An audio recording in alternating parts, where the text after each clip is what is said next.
get the websites up, give it a little glance. I improved my audio. I did this really technical, ingenious method. So, the thing is, like, when you speak, you want to be heard. You want to enunciate, want to articulate your ideas.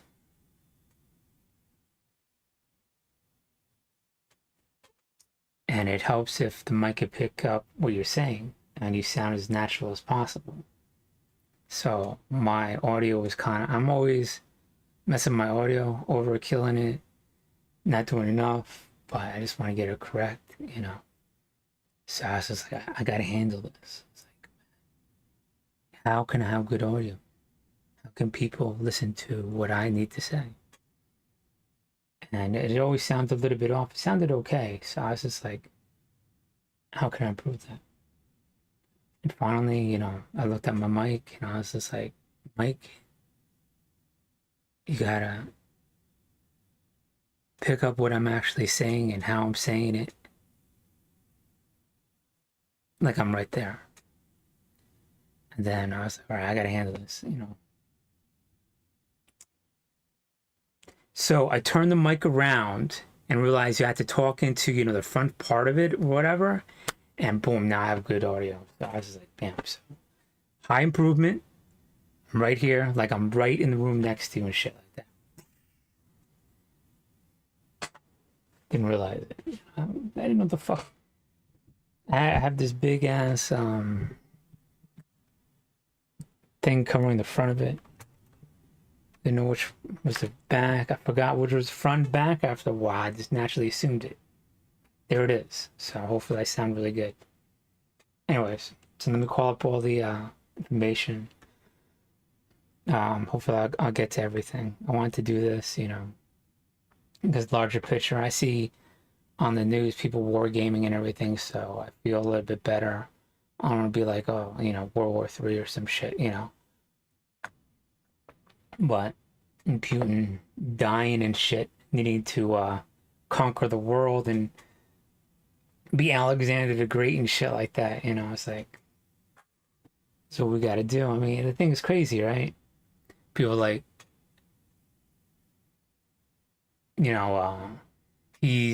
everyone wants to be Alexander the Great, everybody, which is kind of stupid. Let me say this right now. Alexander the Great died 33. How long did his empire last? Months? Think about it. It lasted months. He died and it collapsed. The Diadochi fought. You know what I'm talking about? That's those independent empires. And you have all the other generals that called the Diadochi. Explain it. So the greatest conqueror ever had an empire that lasted months. Think about it. It lasted. What are you trying to do? It's crazy, but everybody wants to be Julius Caesar. Everybody wants to be, Alexander the Great. Scipio Afghanis, as a Patton stated, when he was in Africa, and they looked across the Tunis River and think they were going against Carthage and this and that. Everybody thinks it was like, well, did he really think that at the time of World War II? Yes, motherfucker, he thought that. He said it. And, of course, everybody does, But we have this idolized view of everything, That's not reality. That's not people. That's just like a hyper sense of who they were, and everything. In the end, what do you get from it? I'm saying? It's just a bunch of death and destruction. It does not last. But yet we think about that, we know this. We know these people because they conquered and killed other people. And in our heads, it's like, that's great. Talk about, but what did it do? You know what I'm saying?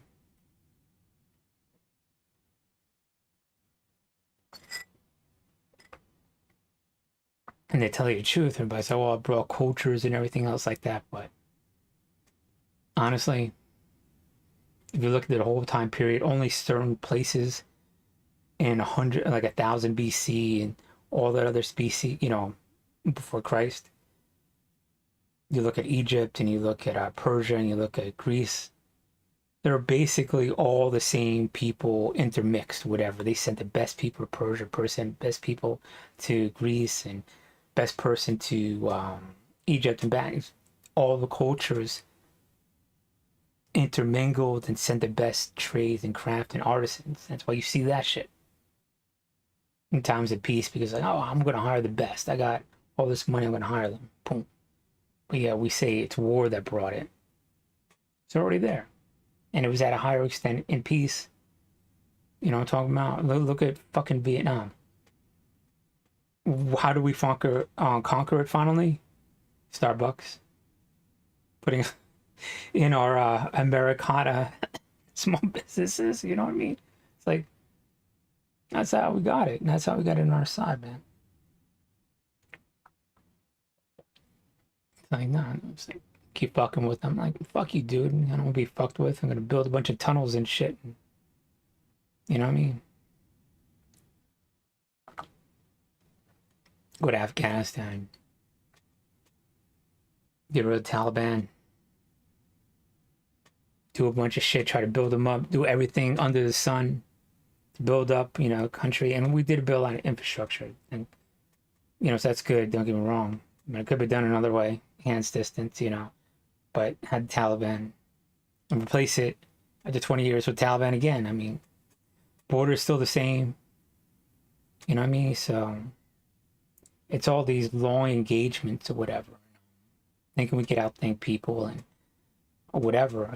We just got to take the core of what we're trying to do. We're trying to make them not attack us, And how do we do that? Make an environment where they have a higher standard of living, so they don't blame us for all their bullshit. Don't blame us like we're the enemy that they need to unify their country again, like what the Nazis did.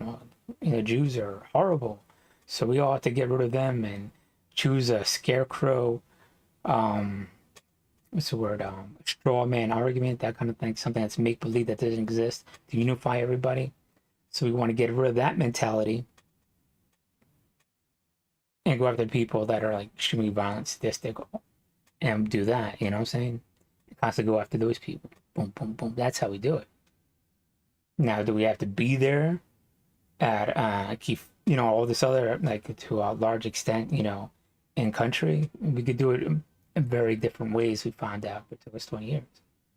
So, I mean, we got to be highly engaged and, have our ear to the grindstone and all that other good stuff. But in the end, it's going to be the economy, who we are as people, what we innovate, what we come up with, all those brilliant things, not just one brilliant thing. Like, oh, it has to be force, and all those brilliant things about force.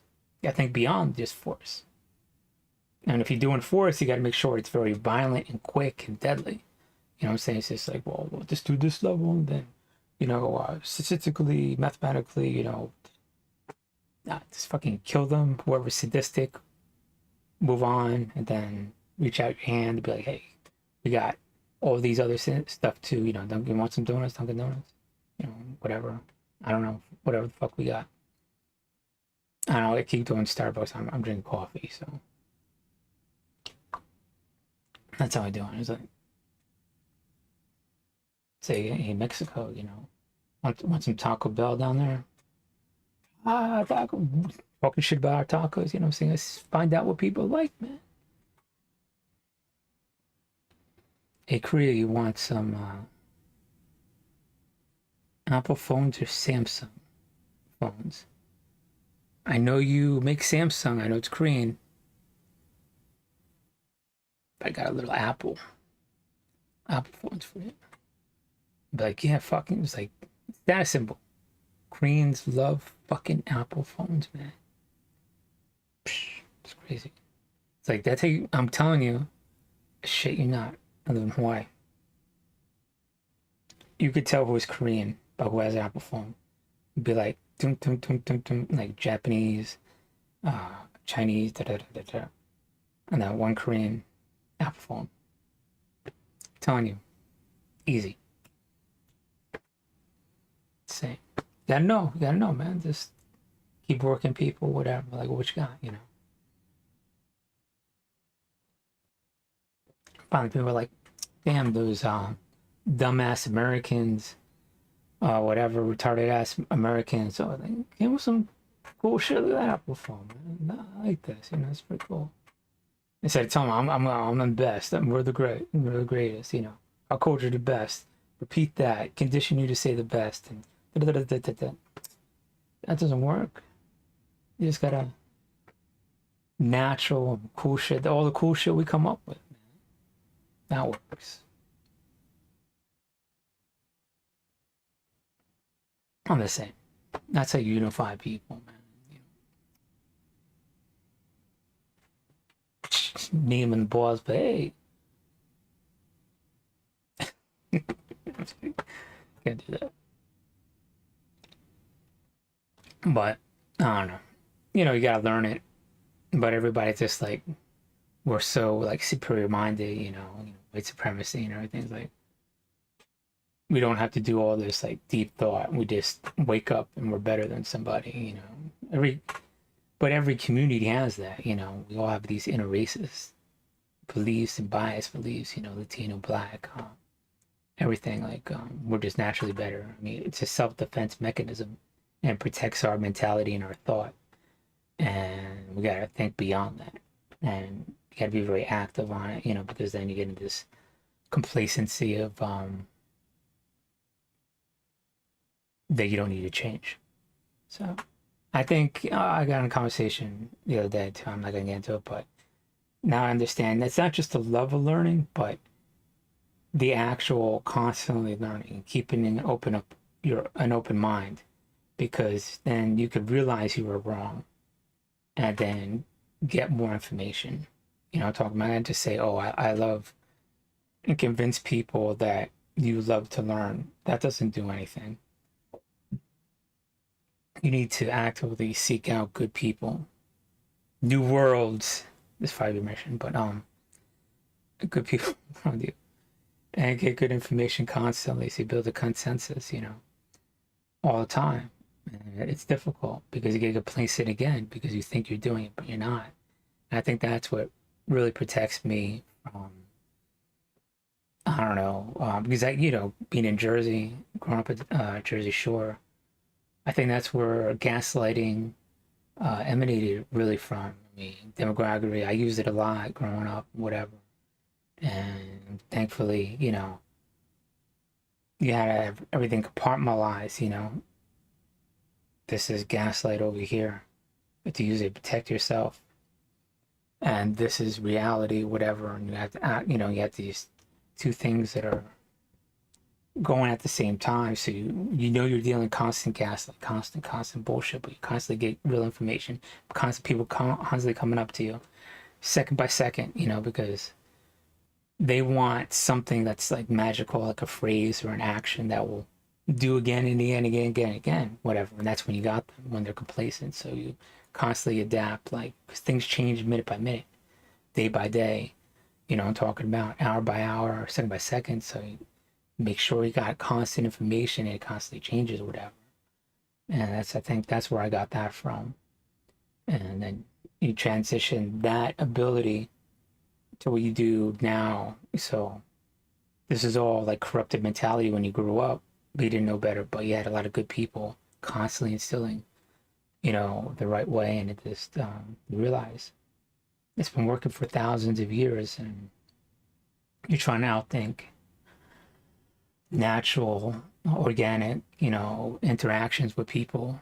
And we're juxtaposing all these like crazy things, aggression with it. It's not that, what I mean? So it's that high energy, wanting to be assertive and engaging with people. And that's what it is, So, I don't know. That's how you conquer the world. He's constantly, always engaging with people on some level, Like, that's cool, it's cool, I got you, blah, blah, blah. Oh, that, no, man, that's just deal breaker, but you just constantly, what I'm saying? But, Also, you got to know when you simple brutality. You know, you got to be aggressive. You can't just think, well, we got it no matter what, and it's not the case. You always got to be constantly engaged. Um, that's and democracies are can be highly aggressive, man. Athens and um, Rome was that's how it was able to be what it was. And then those structures that they had from democracy, how they built that army, carried into when they were, had an empire. And there's a lot of debate, but this is what basically happened. So, and it always happened. You see it time and time again. Empires climb and fall. They have a really good system of government, right? That city-state grows. And all of a sudden, someone, demagoguery takes over it, and this fascist mentality of being the best, and they have a king for a period. And they unify everything, and like it's all geared for war. And all the structures they built, they start conquering everything. Then everybody teams up on it, this crushes it. So as soon as it builds, it rises up from having a dictator, and then it crashes. Happens in China time again. Population boom crashes. Population boom crashes. See it all again and again and again. Corruption, unify it, boom, crashes. Same thing what happened in the Roman Empire. Julius Caesar, Augustus, whatever. Germanicus even conquered most of Germany or whatever, and it just started to grow, and then all of a sudden you had it just started to just disintegrate. The structures started to get corrupted, or whatever, because it was from one man. It's like, oh, I don't really care about that for the people and this, whatever. It's just like an image. And so again, but with Roman, it was able to stabilize a long time, because it's been around. All those structures were there for a while, but you just saw it. It started to get so corrupt, and they're like, well, we're Roman over here, and we'll sort of, it just is like, all right, you see it time and time again, man. This all the time. Multitude of people, a lot of brains coming together, build a good community, and then we fool ourselves believing that, look at all these people bickering. They need someone to, come along and be like, hey, we could get so much done if we did this. Yeah, we can. Yeah, without a doubt. For a generation, we probably can. Hell, maybe even a millennium. A century. Then it crashes. Saying, oh, fucking crash. We can never fall into that mentality. Us bickering is our strength. You know what I mean? So I'm saying, but us as a collective force need to sometimes think out of the box, and you don't want to always like be confined in this parameter of thought. We got to be ultra peace and don't get involved or be ultra aggressive, but sometimes be really peaceful and be aggressive, and we could switch on a dime, the same. Like Finland, I was pleasantly surprised that they had all those bunkers and shit. Like, fuck. Damn, look at that's a juggernaut. Finland's not a joke, man. That joins NATO. It's like, fuck. They're like we could take Russia on alone. Didn't realize they what they did. They built it so they could take Russia on alone. And you never know, man. I'm telling you, if they captured St. Petersburg, I don't know. Think twice. Tell you that much. Petrograd, my fault. Anyway, so let me start pulling up information. Rambling on about them stuff.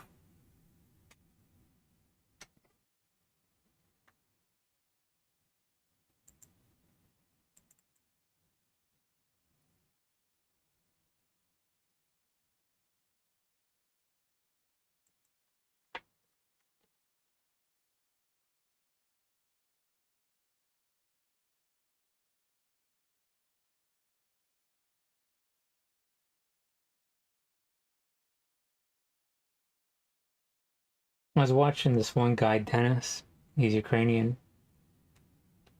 And he got a lot. You know, that's what happened in Ukraine.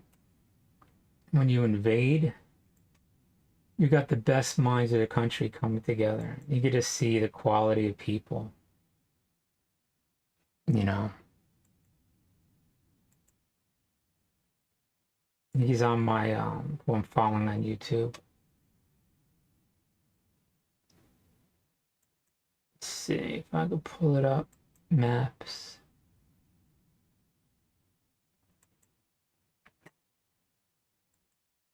So you got a question about the war.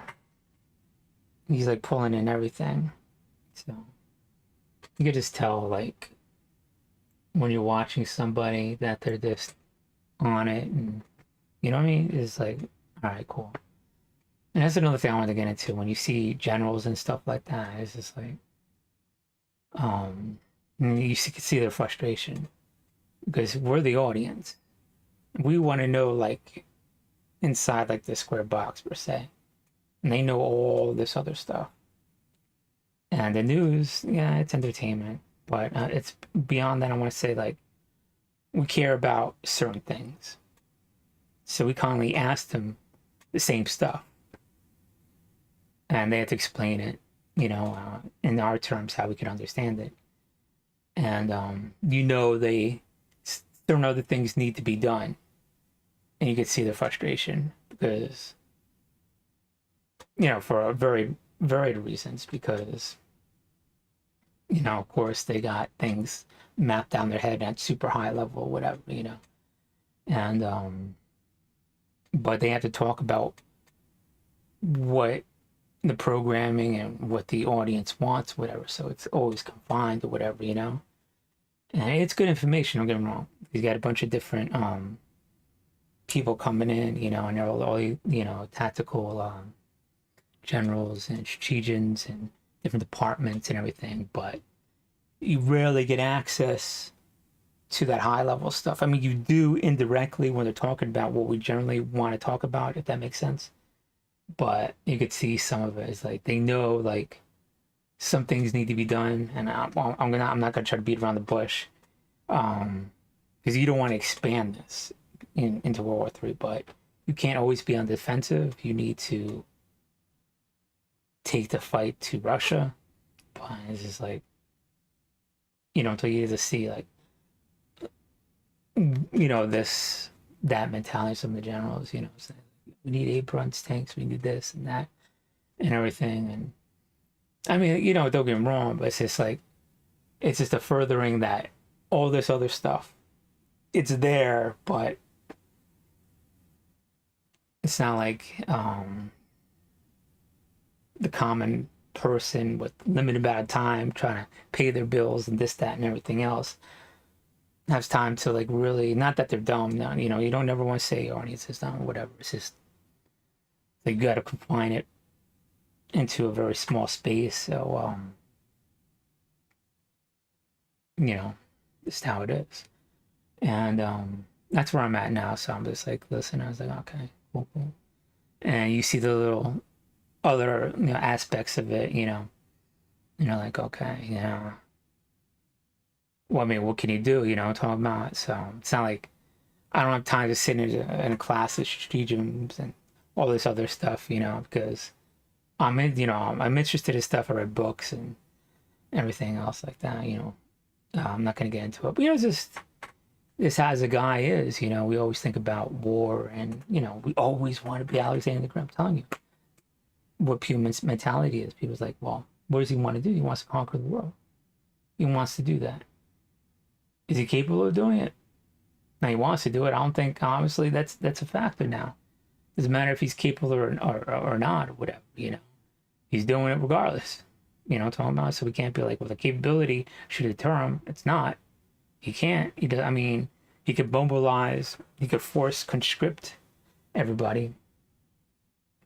You know, but the fact of the matter is, you know, Russia in World War II, we propped them up. You know, so most of those people are ill-equipped. You know, 5, 10 million. So I don't know. It's just, but You think you could conquer the world, and if you think you conquer the world, you're gonna try it. You know what I'm talking about? And this is what we got. And so you think you conquer the world, you want to conquer the world, you're about to die, you have a blood disease or whatever, mortality. This is it. It's now or never. You think you could outthink everybody else, like if you gradually force constrict everybody up and gear the whole country towards war, you know. So, and the thing is, like, who is going to mobilize quicker? Um, and we have an interesting, scenario where in Ukraine, where we're funneling every, our weapons to, and we outmaneuvered Russia, and they're basically putting all the people that want to fight in there, right? And constantly putting people that want to fight, uh, that that that that population, right? And what's going to happen is they're not going to have a lot of people left to conscript. They're already been taken. We already took care of them, So it's already done deal, And it's not like Ukraine's a small country. Like it's like Moldavia would be fucked. But it happens time and time again in history where a smaller adversary country outdoes a larger one because they beat it in detail. They destroy them in force, in numbers when they are outnumbered. You know what I'm talking about? So they hold it back, and then finally, because they have to. You have to be quicker, outmaneuvering. I'm not saying it happens all the time. I'm just saying, but it happens. I guess technically, I more times than I could count. You know what I'm saying? So it's not an unheard thing at all. Think that think that Ukraine could take on all of Russia and win. You know what I'm saying? It isn't. It is not. By you know what I'm saying? And when I mean like a complete invasion of Russia, not just beat it back to the borders. I mean all the way to Moscow and to what I'm talking about? Because you don't need to go to the Ural Mountains, you know what I'm talking about? So, boom, just a couple certain places and you got it, And I'm saying it happens all the time. They come in, the bulk of who they are, 90%, I'm talking about, it gets annihilated. If you destroy that, what is left for you to defend your country? You know what I mean? I'm just saying that's what's happening. So I think I was joking. That's what's happening, dude. There's going to be nothing left. And what does Ukraine want to do? They want to tell the Russians, fuck, dude. Stop killing us. Be a fucking democracy. We don't want to kill you, you know what I'm saying?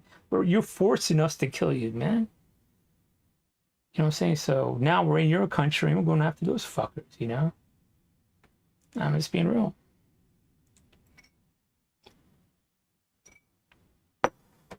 And then most of the Russians are gonna, they're gonna be like, well, all right, it's like fuck. I don't even know why they're in your country. You know what I'm saying? I mean, even through the brainwashing, you still see them. You know what I'm talking about? So it's sort of like they believe that bullshit. So you have those diehards. Then you have like the middle area that know the truth. Or really skeptical about what the government's saying. Like, I'm saying it's too smart to be fooled, We got some fucked up people that are too smart to be fooled and still go around with that problem, but they play. And then other people that play both roles or whatever, to survive, I have to believe my government's gaslight, but I know the truth, so it's good people. There's nothing you can do, Just how it is,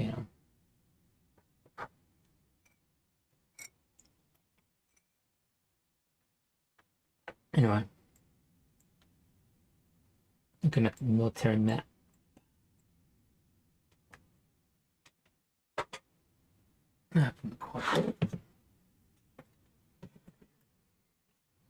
Pull it up over here.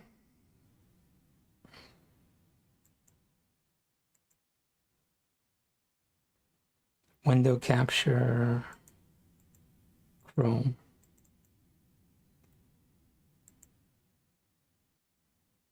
Okay, no, doesn't want to go up.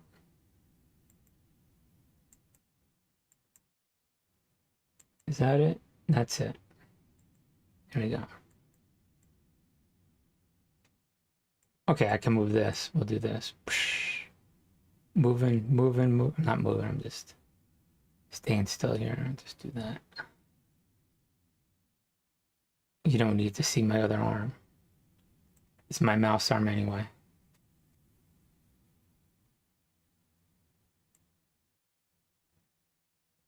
Bam.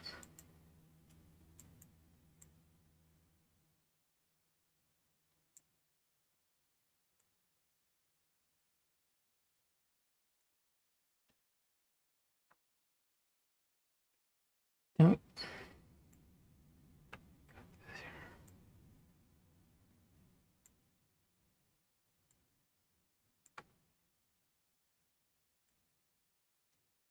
I think I'm cutting some of this off here. That'd be good. Let me just get some of this.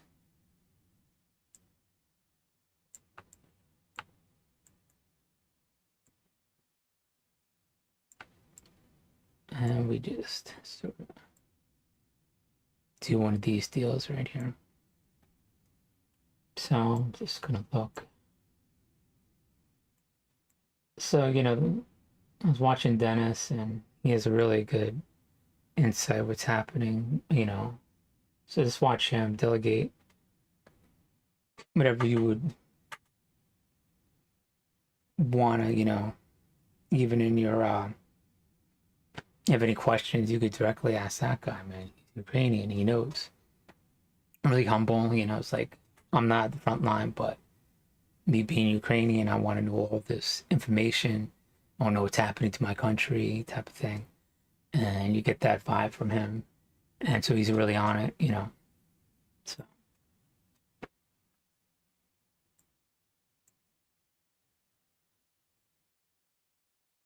but the thing is about the counterattack.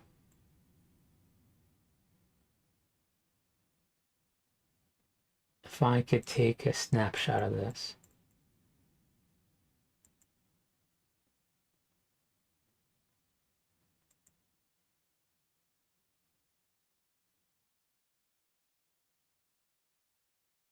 Actually, I'm gonna increase this. No, I'm gonna decrease this. Okay, there we go.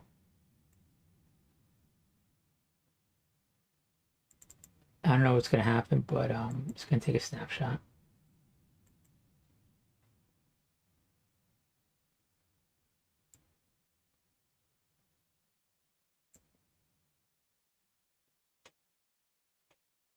And then put up this.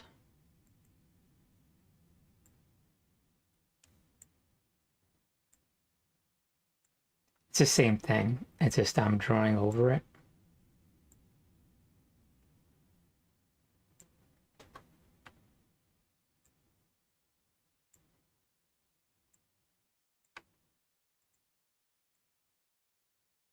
Oops, did I get that one? Window capture. Okay. We'll know in a second. So they go up to the border right here. And they made it to the border over here. Not issue, but what I'm concerned about is this thing right here. Now you got to defend all this. And it's just kind of like an odd thing right here.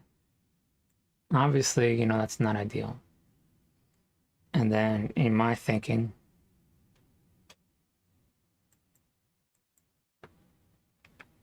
it'd be easier to defend this. But that's not realistic. You can't have someone on a surveyor mapping out a straight line because it's perfectly straight and you have less surface area or perimeter to defend. You have less perimeter to defend in straight lines. It's not reality because then you need less force and less trenches or whatever, right? Because you would want to defend, not when they come to you. I mean, you want to have a different line of defense on your border,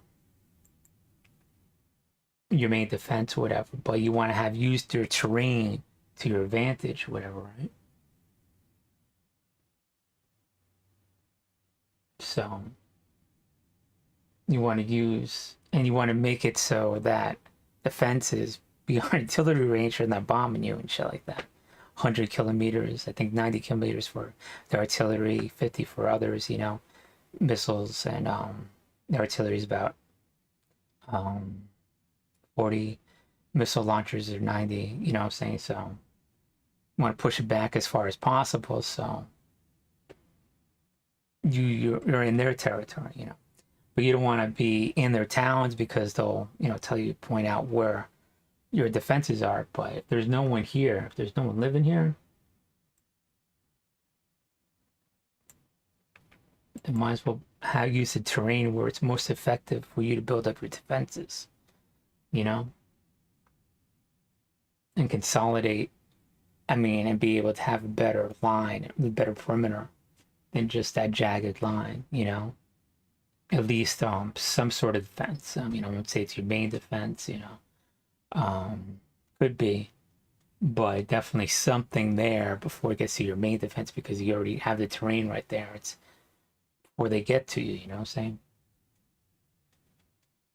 And that's my thinking, especially this road right here. If you could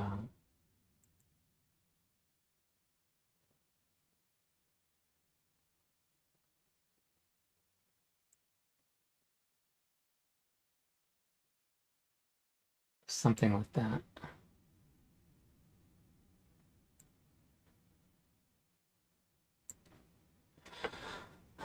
See if I could improve this view. I don't know how the quality is going to go as I zoom in. So even like these lakes, right? Because with these lakes, if you have your defenses, oh, my fault, bring this down. Like, say if you guarded this lake,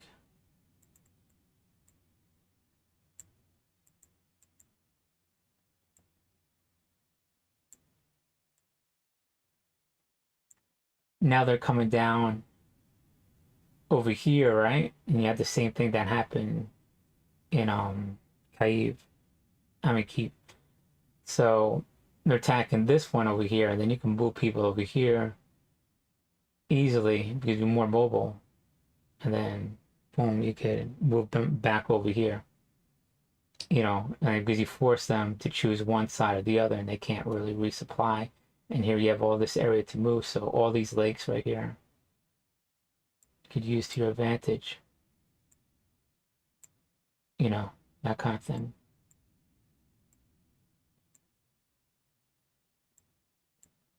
Either side, it's not perfect. That kind of thing. No way. Everything is to your, and you have that whole road right here to resupply.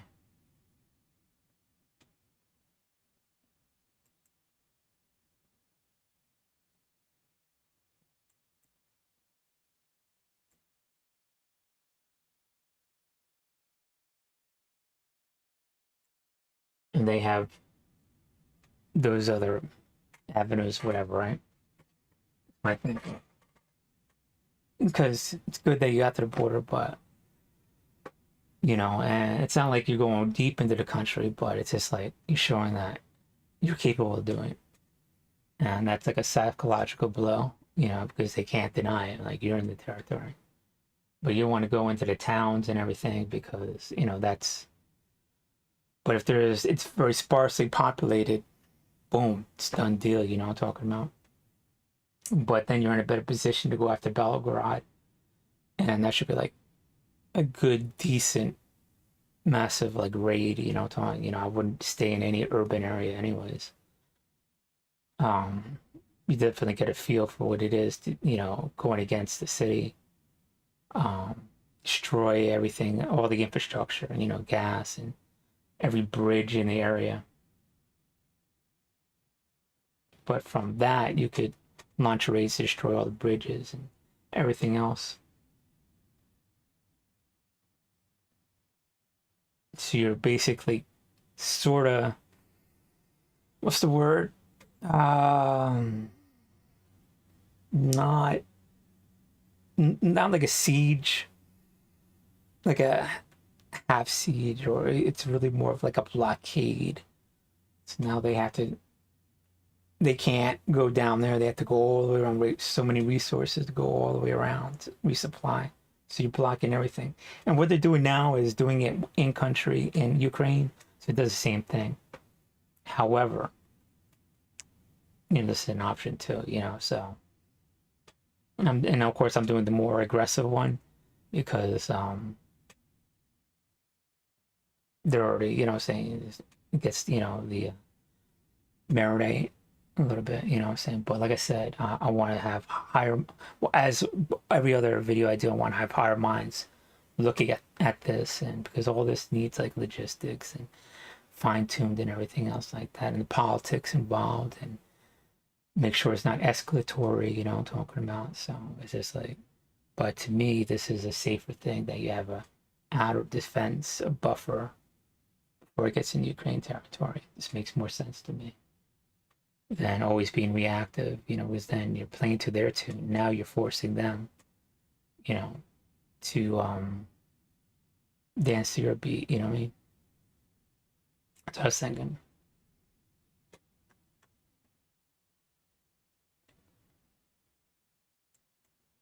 I mean, but if you go into Belgorod, I think the key number is the amount of aircraft that's being destroyed, because that's really, really, fuck up any kind of big, massive mobile, armored raid into it. And the amount of javelins, and it would have to be, definitely well supplied and redundant, so it keeps moving. It gets in there, does what it needs to do, and it pulls out. And as it pulls out, it just destroys every bridge, everywhere, every kind of infrastructure on the way out. I'm talking about. And it takes a lot of gas. I'm concerned about the javelins that were lost, also, that Russia can have. So that kind of number. So really it's two numbers. The increase of anti-air that could go on the raid, and the aircraft that could that you're destroying their aircraft. So I know it's like 2,000 something something, and that they have something like that. I don't know what it is, but the number decreases at a certain point. You'd be like, all right, what do they have left? And we have a lot of anti-air, so it's time to be aggressive, going out to Belgorod and do it, come back or whatever. But it's a major offensive, and it would, to do that, you could see people know you have to do that, but what it takes to do that is just like a combined amount of forces, and everybody like in sync with everybody. Like, okay, we got a drone, shoot it down, boom, boom, boom. You know what I'm saying? We got a tank, take that out. You know what I'm saying? And keep moving forward. Okay, more gas coming in. Talking about. Okay, we got to do this when we're in Belgorod. Get the gas, get the depots, get the ammo, whatever. Boom, boom. So, and not be, what's the word? Not go after the population at the same time. Go after the military part of it, and pull back out. So it's a very complicated thing. But then you really deter them that city as like a hub, as a base is annihilated or whatever, you know what I'm saying? And you capture a lot of equipment too. That's another thing. So you go in there. But okay, that's the gas part of it. We have enough gas to gas these vehicles and just pull them back out. You know, so my thinking is when you go into Crimea,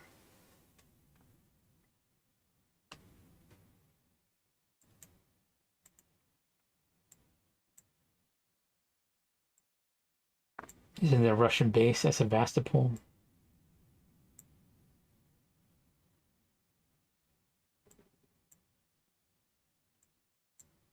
You head right there.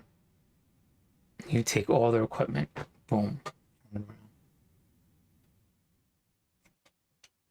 Oh, you have this part of it. You got landing and people and weapons in here. This is what you want to do. I have notes on it and everything. But let me start with Finland also. Because this used to be all Finnish right here. Like, sort of, what was the line?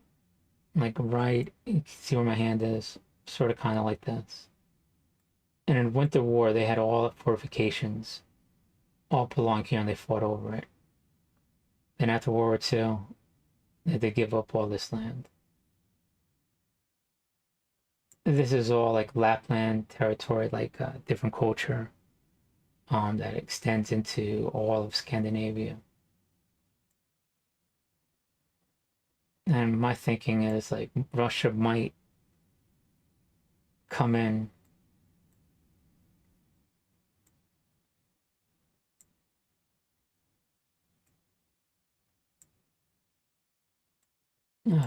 It's not doing a half measure.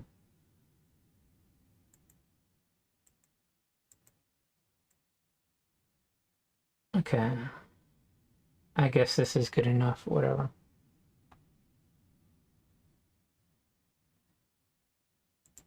Fuck it. Okay, let me take a photo of this.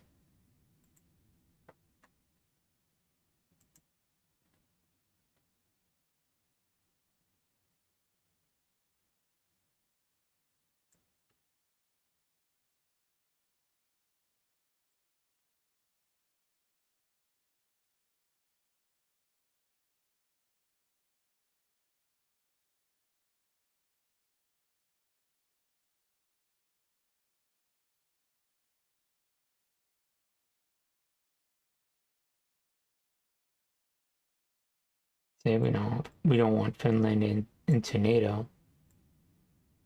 And how can we stop that legally? Well, we could destabilize it, right?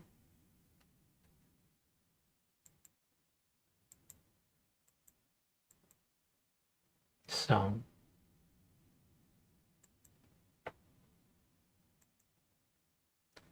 where's the easiest part to technically destabilize it?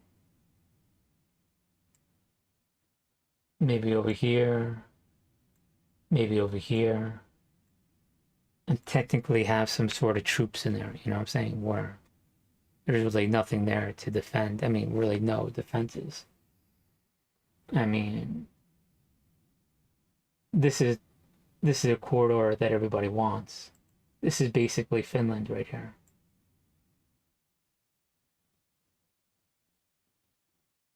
Maybe yellow.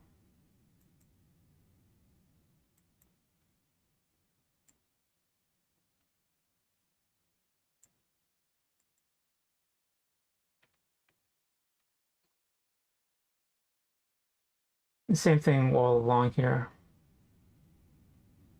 It's Finnish. Some, and then it gets into like Lapland over here.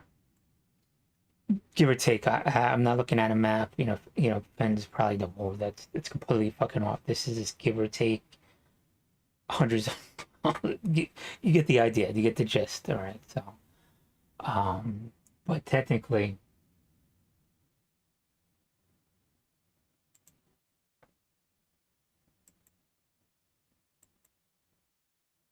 if Finland needed to go to war by itself, It would have to have Sweden, I mean, Norway and Sweden are really close culturally since Denmark, they used to be one empire. Finland's just more of it's Finnic, like Estonia and Finland, it's like really, really tight culturally. But politically, Sweden and Finland, if something happens before NATO, they need to act as one, you know.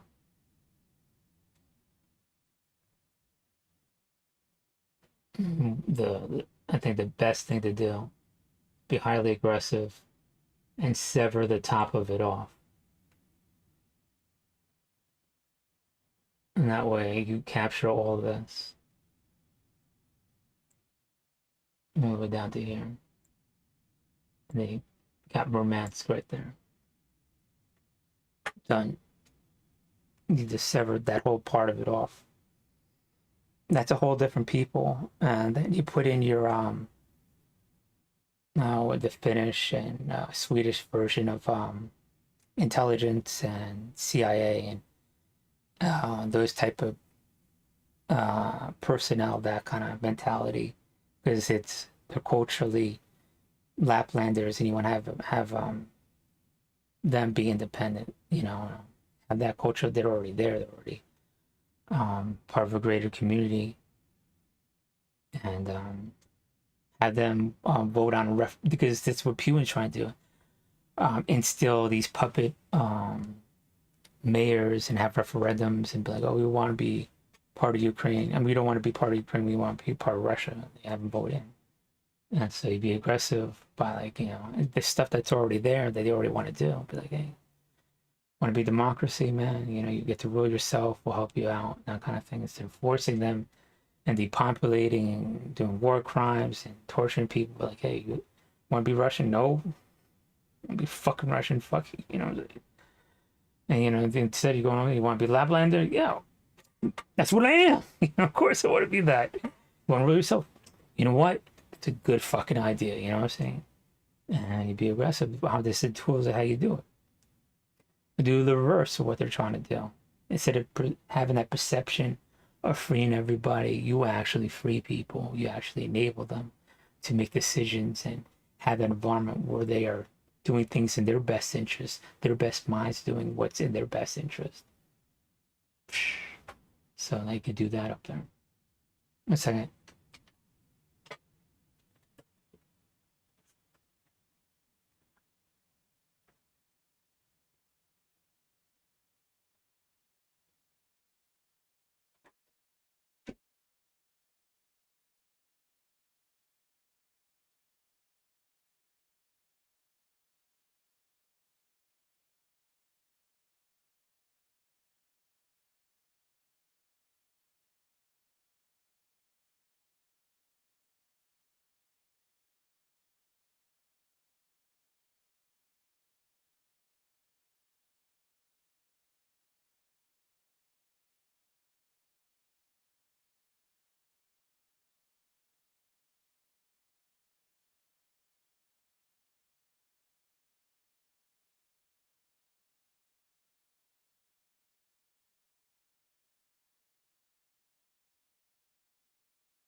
All right, I gotta Google Corellia. Forgot about that.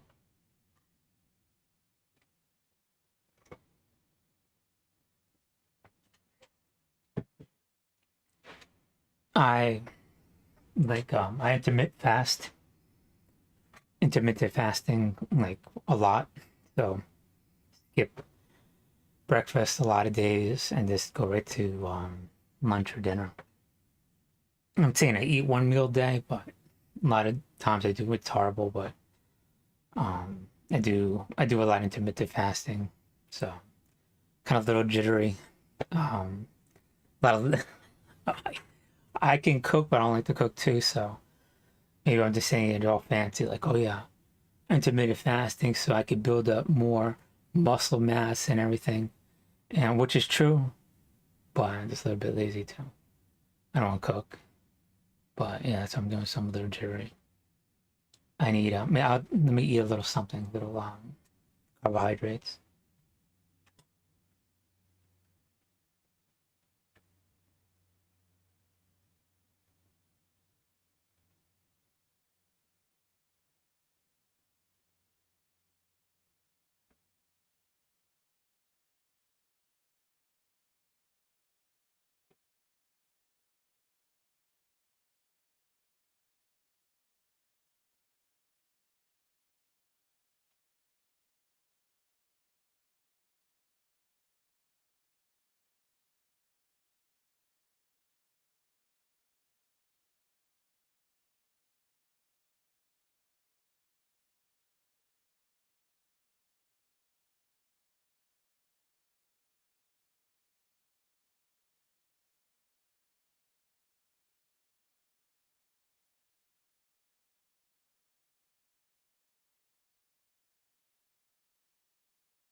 Now my body relax a little bit.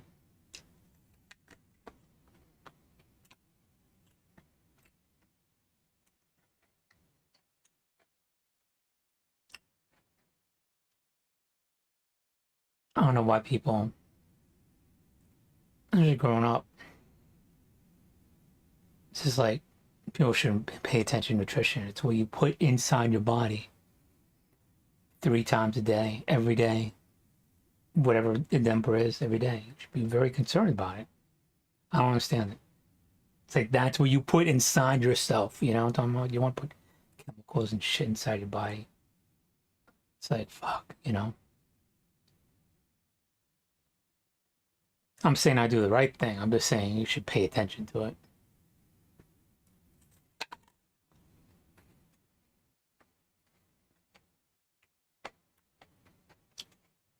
Okay, so I'm going to Google.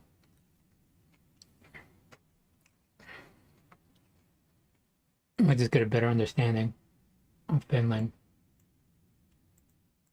It's saying, oh, I know all about the Winter War and this other stuff. So, because we look at certain things and then you realize it's not really that. You know, it's like, oh, Finland's Finland. It has different people in there. I think what I keep getting reminded too, you know, me being Latino, and you get an understanding of how people think.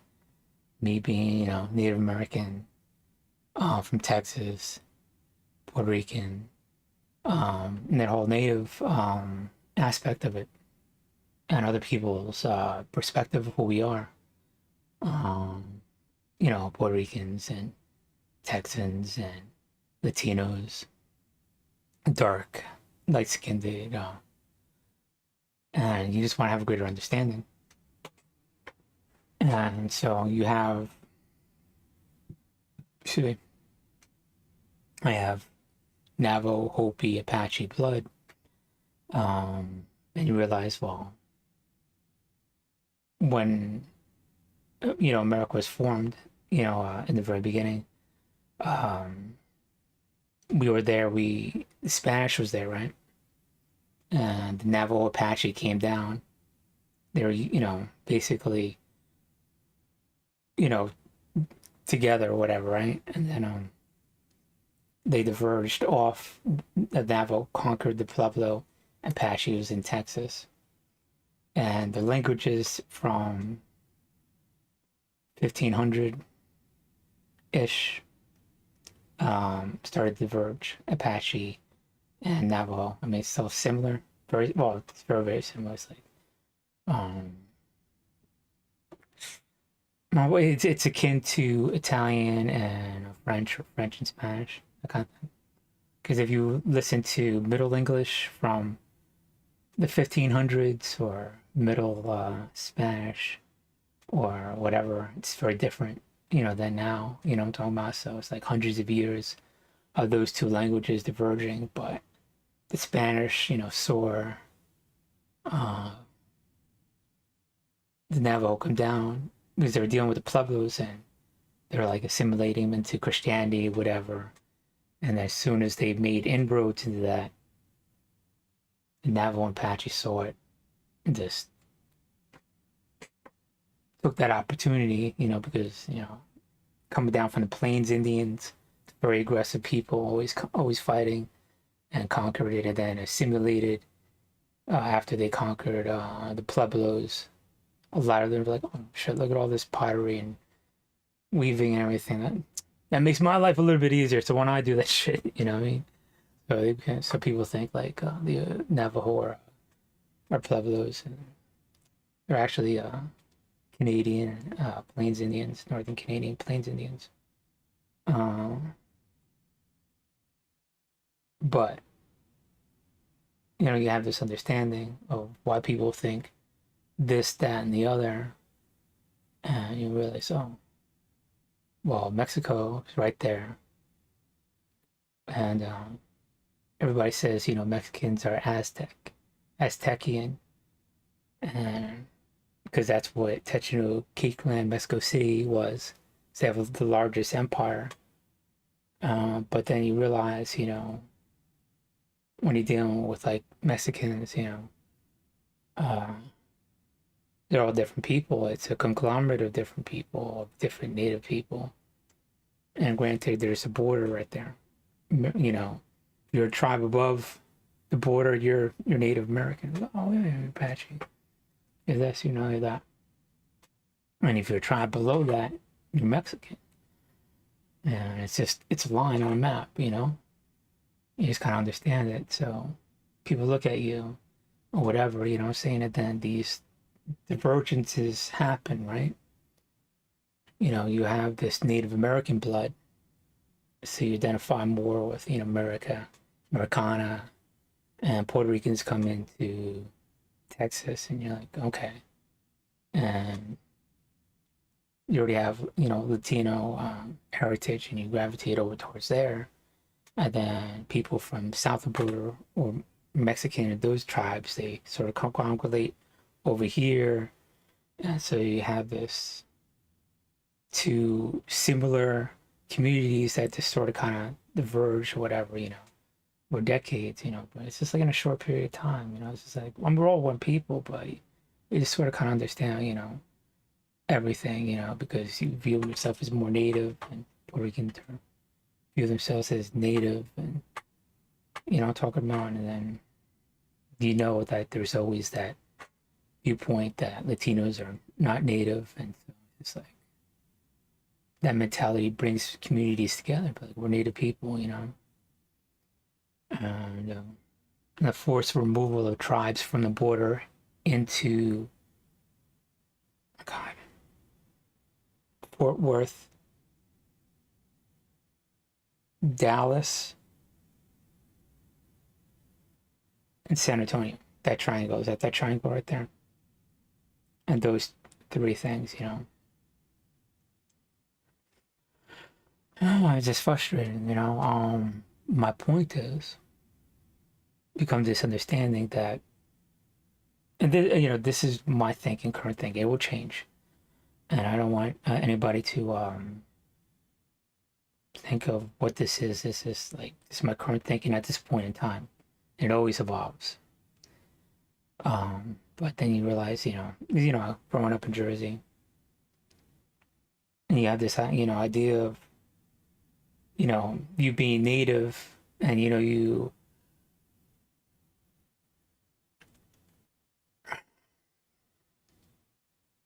no political. How can I say this correctly?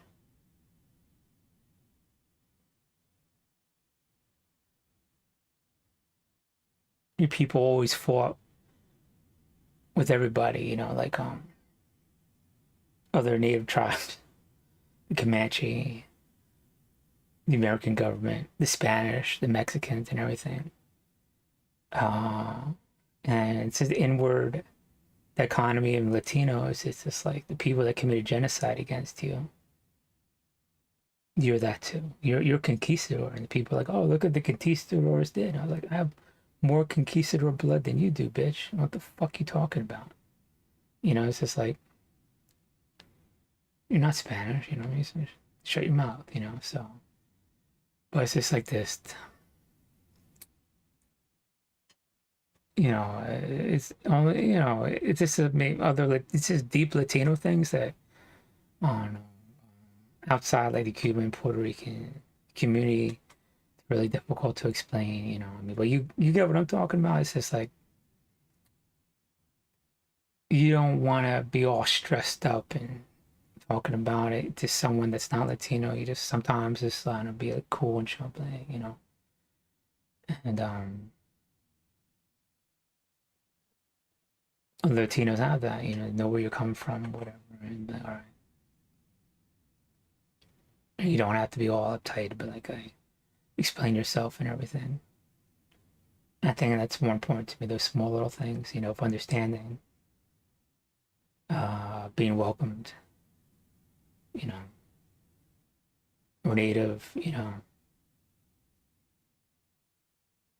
um, background to that. And what I just could state it in one curt, concise statement is that Mexico is a combination of many different cultures, and peoples. And I just had a understanding that I was like, I asked somebody, aren't you like Aztec? Like, no, I'm this tribe. And I was like, and they were like anti-Aztec. And they're like, they were a major empire that beat the Aztecs. And they're still like, no, I'm this. And I was like, oh, okay. I was just like, okay, they're still native, but it's like, it's a different understanding of how it is. It's like the Middle East or whatever, right? Because, of course, being dark, I know about different, I know a little bit of something, enough to get myself in trouble, enough to be like, hey, you're wrong about that, But like the Middle East or whatever, right? When you wake up, like this epiphany, it's like, oh my God, there's Arab Christians and Arab Jews, the Coptic Christians, right? Is it? I think I'm correct. That was the oldest Christians are the Coptics, and you have the Orthodox Christians. It's in Greece and Moscow and Ukraine, and we're Catholic. From the Pope and everything. And so it's just a wake up. It's just like, oh, okay, you think all this is that, and then you're like, oh, okay, it's a lot more complicated. But we just, in our simple minds, categories people in these little things, whatever, And but the thing is, it's like that ability that to always learn, to always absorb information, not the perception of it, but knowing that you could always be wrong and you could adjust to it and accept rational information but too oftentimes, we get information that is on the perception that's rational to deceive and half truths and that gaslight. So it's really difficult. And that's the world we live in. Because we get off on fooling people and manipulating people, whatever. And we don't really expect to fool those people for long, just enough so they take an action that's favorable to us or whatever. And so it just always grow. I don't know.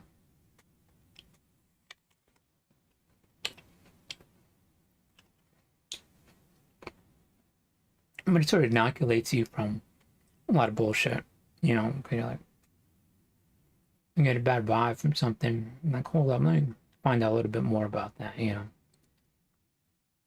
We have constants in a lot of communities, so when you hear something, like, how's that really better people, like, hold up a second, let me check that out, all right? You know, because if someone's like super whatever about something, maybe they love it, but maybe it's something else, you know what I'm saying? Anyways, off on a tangent. Corellia,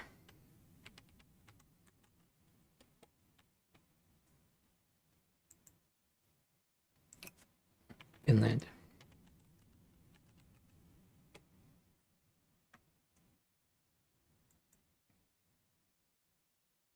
History, we'll do Wikipedia, we could do a map. Let's do this. We got Chrome, Chrome.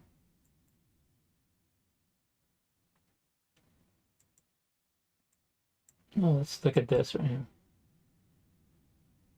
See, whole different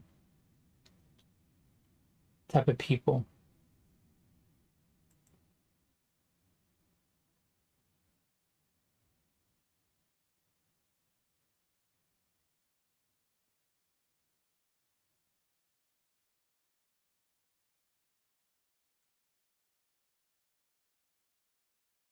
So, quite honestly,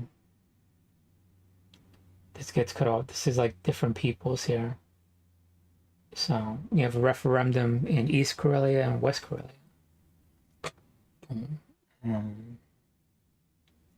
They would come on. They could vote on if they want to come up part of Finland or not. Let them decide. And that's how you gain territory and empire, not empire, but to gain territory now, you let them decide, for the most of all intents and purposes, they're a different people. Russia is a whole different conglomerate of people, but they're all like underdeveloped, so they have really no choice but to go to Russia. But Russia itself is kind of underdeveloped economically and obviously politically. So, it is what it is. And it's so cold up there. I mean, think about it, for centuries. What do they have up there? Come on, reindeer and shit. With some reindeer and shit, it's like, what do they got, man?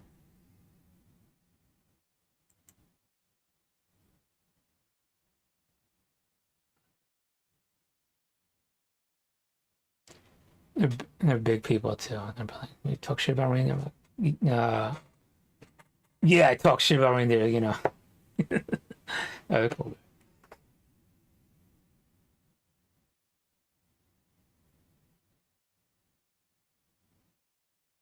Make you eat that reindeer. Cook that shit. So I'm saying, see some.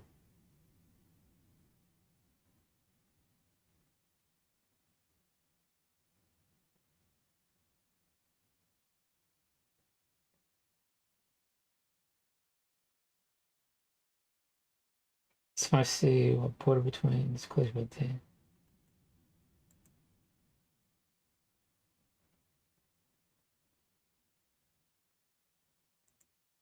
Demographics.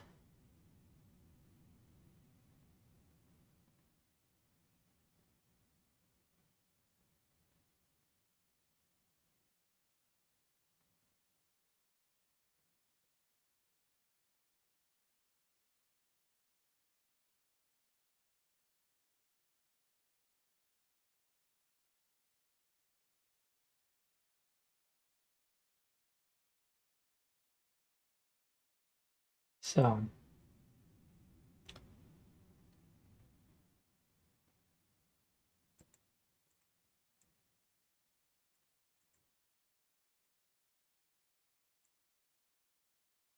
I'm not saying, I know it's just when you have it a part of the world where they're not independent, it should be independent, and you gradually carve off parts of that where it's ruled by a dictator, and then you just gradually whittle away their power. You know,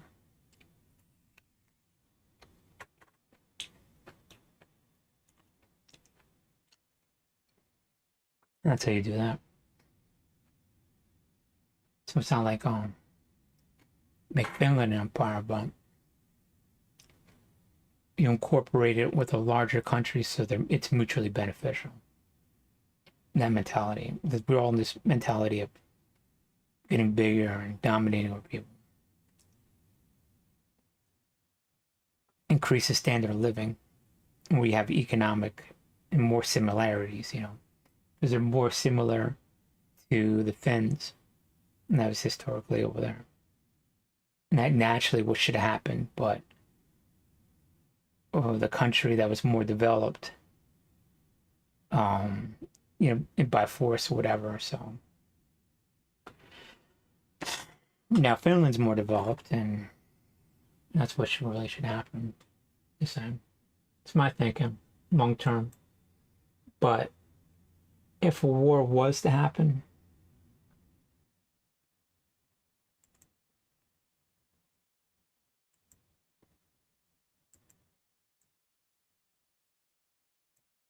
like if Finland was part of NATO,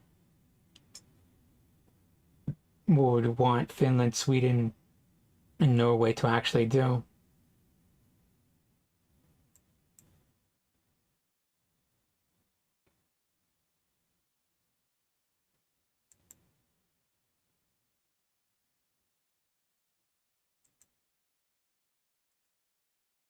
what they know best.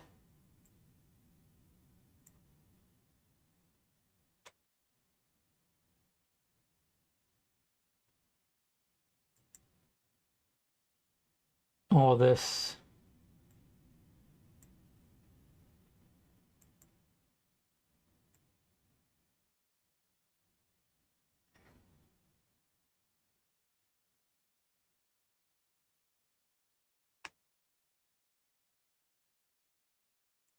maybe shorter than that, but where it's frozen as fuck. Oh, okay, you can't see it.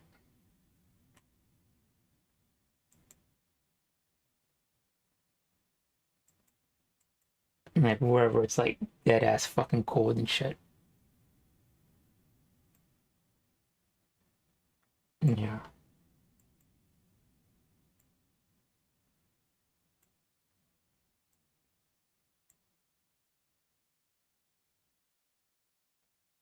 And basically will sever it.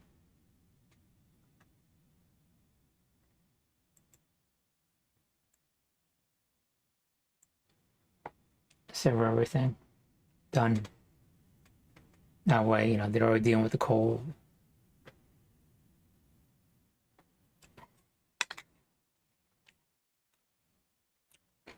Russians come in, don't have to deal with it. You have that long coast maneuver back and forth. And then come in, as soon as they disperse out, consolidate your force, go after them. So you think the whole thing is like, oh, we have to control the whole thing all the time. No, man. You just have positive control over the whole thing because you already know the snow. So it takes having that whole part is like better for them. That's what they know. I'm saying forward. So that'll be what they're in charge of Russia. But honestly, our mentality of these countries, superpowers, I think a lot of it is like stuff that we created and things like that happen, like we get into this line of thought. Russia was able to have the Warsaw Pact and those satellite countries, they were basically just looting them for capital, and it supported them. And it being a Soviet state is so corrupt, um, even what they were taking just didn't really it boosted Russia up for a time and gave it a perception that in the 60s and 70s definitely would have been an issue, but I don't even think then, because as soon as we pushed into like Poland and West Germany, East Germany, and those areas, I don't know, I'm not gonna get into it, but it's we still hold that mentality from decades ago. It's not like that. Things move relatively quickly. These countries, Estonia, Latvia, Lithuania, obviously a part of NATO, and they're like, they benefit us now. So what was that resources going towards Russia now go towards us, in the correct way, where they're ruling themselves. So, but it doesn't matter what reality is, obviously, because we're at war, and what's rational is not taking place, but that thought that they could take on the world, and they're going to do that.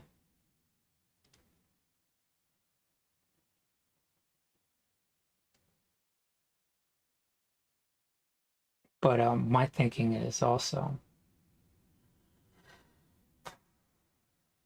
now that there is a counterattack, you could think of larger strategies, those units that could totally destroy Russia, Ukraine.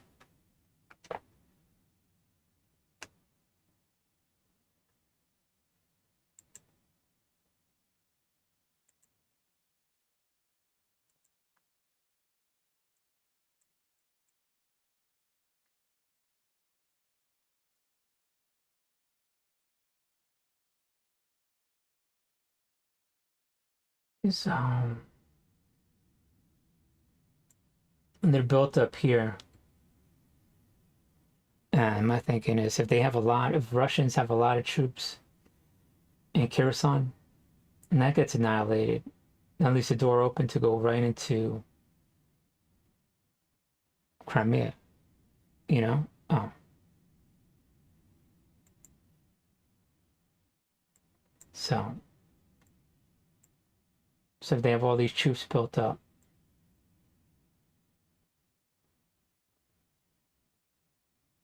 what would be left for them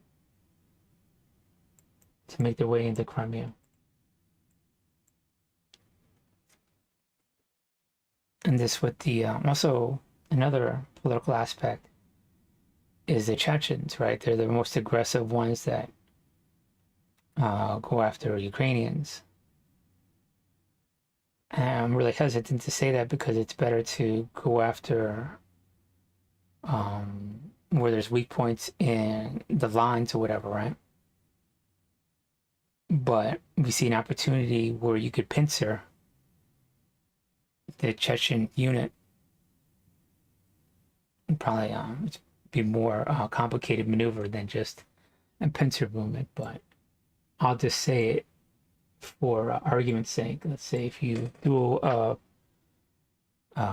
military maneuver to cut off the Chechens, and that other units are not as aggressive as it, and then you focus in your force and you outnumber them and beat them in detail and annihilate it. It's really a big psychological blow to the rest of the Russians. Now the most aggressive unit is done with. So you could think about larger strategies like that of annihilating certain units and the most effective units. But see, it's kind of difficult, because when you're counterattacking, you don't want to go where they're best at, but you want to get them into a position that's favorable to you on the battlefield and try to maneuver that where, you create flanks on them and they could lay in concentrated fire and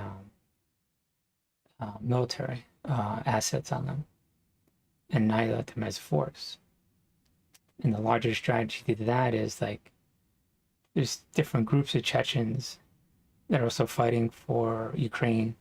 Different, like I think like the city and then the country. I'm not too sure on the differences or whatever. But then you have this political landscape happening back in Chechnya. If you get rid of those people fighting for Russia and not all the people that had that fight are obliterated, you can now use the Ukrainian version of the CIA and counterintelligence to go over those Chechens and Chechens you already have fighting for Ukraine. Like, hey, get control of that whole area in Chechnya. And I think a lot of oil fields are over there and have a referendum and this succeed, larger, bigger strategy, like same like with what I just getting with Finland, whatever. So it's a lot of notches up.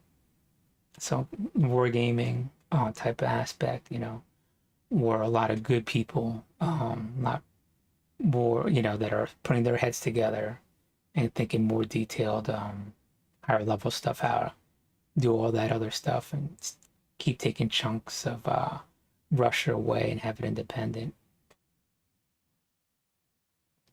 And that's when Georgia, once if Chechen secedes or whatever, you basically cut off anything, or you cut off a big part of we could get into Georgia. Georgia could finally take care of what's there if they're heavily engaged in Ukraine. Because that's what's going to eventually happen.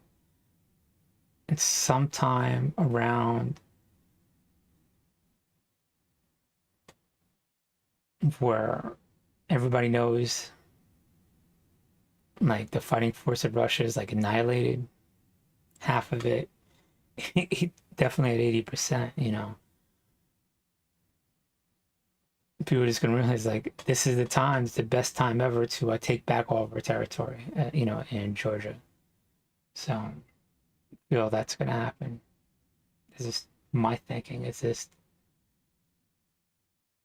I don't see how it's not. If someone could argue to me how Georgians would not want to take back their territory when I would say significant war, the total capacity to wage war of Russia is annihilated. Doesn't make sense, you know what I mean? To not take back your territory, you know what I'm saying? So that's my thinking. And Georgia's right here. Tbilisi. And this is like South Ossetia, North Ossetia, South Ossetia. Give or take, I don't know. And so, what is this, Azerbaijan or something? Or is that another? Okay. And that other part that succeeded over here. But what they're doing, Russians are kind of like really cheap what they're doing, man. It's like they're laying down the border, right? And then next week they move it up 10 feet. And Georgians are not going to say nothing because it means war or whatever, right? There's only some amount of Russians, whatever. So they lay it down, they plow the field before them, and they move the fence up, whatever. And they're just gradually moving. I shit you not, that's what we're doing. So like whatever, and so that little bulge of South Ossetia keeps getting larger and larger and larger, and they're like, oh well, the border was over there last year, and it's cheap ass shit, man. Any way they can to expand, they're expanding, Russia. And as a democracy, we got to do the same thing. Any way we can expand, we have to expand. That's legally and right. It's in the best interest of the people, and you can't just say that as a perception. You actually have to believe it and do what's right for them. And that's how you expand democracy and get rid of these dictatorships. You have to be aggressive because they're being aggressive, doing everything you could possibly can. You got to have a greater mind. You have a greater mind. You have better people on the doing this other shit they're doing. Using the law against itself. And then our laws were created for the benefit of people. So use it to the high extent, not to deceive, manipulate, but to create a better life, a better standard of living. So you enable them, those people in their communities, to make decisions in the best interest and say, this is what's in your best interest. This is how you got to believe. You know what I'm saying? So what they believe is going to be a little slightly different. And we'll be like, okay, that's cool. It's not going to be drastically different, obviously, but you know what I'm saying? It's got to have, got to entrust them to make decisions for themselves. Be like, hey, in Corellia, it's really, really kind of cold up here, so we need this, but, and be like, well, we'll make it a democracy, so we're going to tell you this is how everything is, but, we need to slightly change it over here, because, maybe we like to be warm, we can handle the cold, so we need more, like, electricity or something like that. So normally you wouldn't put in a dam over here, but we will, some shit like that. The point is that they're governing themselves instead of, we're dictating the right way. And you're wrong if you don't think like this. You know what I mean? And that's the trap we fall ourselves into. That we are being arrogant or whatever. That since we're a democracy, all the decisions are for the benefit of other people. And we already figured it out. We just got to give it to other people. We don't want to, reinvent the wheel. We just have to, just really know that, that what we have as a community, as a nation, to always become better, give that to other people. And stop. And that in itself should give you confidence because you're doing the right thing,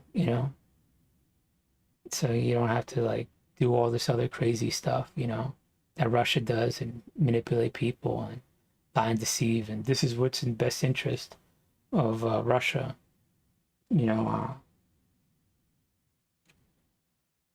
we can't tell why Russians are fighting Ukraine. We got to manipulate them. I mean, a lot of them already know they want, subjugate Russians and subjugate Ukrainians.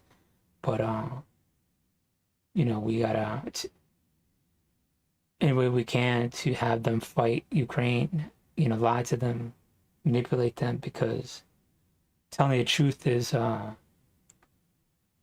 state secret or national security, because there is a concern. So you don't want to say Ukrainians are not Nazis. You have to say they're Nazis. And so the truth now is like a state secret is now, we can't say the truth because of, we got to defend ourselves. And as a nation, we got to be a preemptive strike. And the truth goes out the window. And be like, no, man, we got to lie because our country depends on it. It's, that's when something's fucked up. Someone says,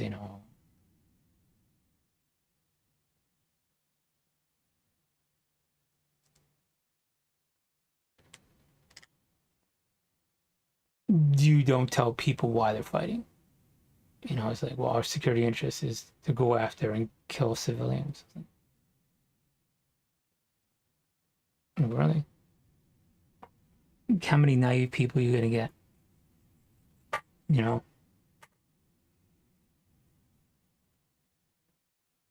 Where is it making someone's life worse and killing them in your best interest? And you piss people off, man. You get, what I'm saying? So, and that's the difficult part. As democracy, you gotta be firm and deadly against these people who use force, but at the same time, you gotta keep that rubrics constantly moving to reach out your hand and be like, look, we're good, and push back all our internal Nazis too, what I'm saying? So we got all these different things we got to work out. all the people want to put out the perception that we're trying to help out people when really they want to have white supremacy. So you got to push that away and then reach out, help these people, and kill the sadistic people, whatever.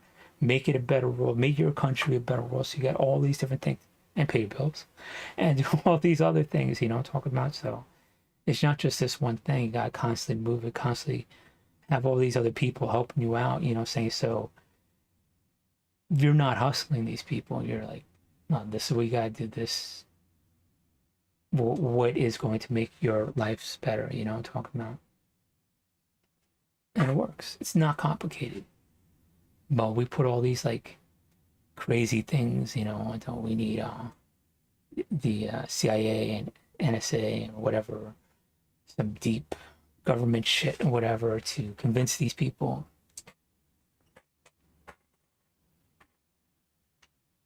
Yeah, no. You know what I mean? It's just like, look, you go into Corellia, but look, we just want you to have referendum so you can rule yourselves. That's it. And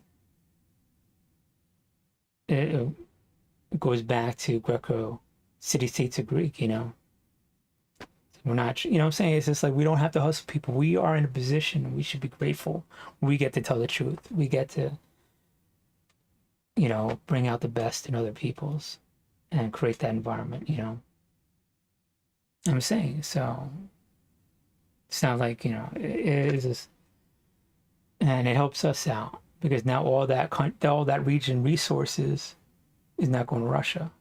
It's going to us in the right way. And they're benefiting us because they have them trade with us, you know what I'm saying? And it's no war. But Russia's trying to get that a perception of like Mariupol, Melitopol, whatever. Sorry, I'm massacring these languages. Telling them, it's like we're part of Russia and all that other shit. It's like, no, man. But we have so many people in our country like that, It's like, oh, we gotta tell. No, we don't.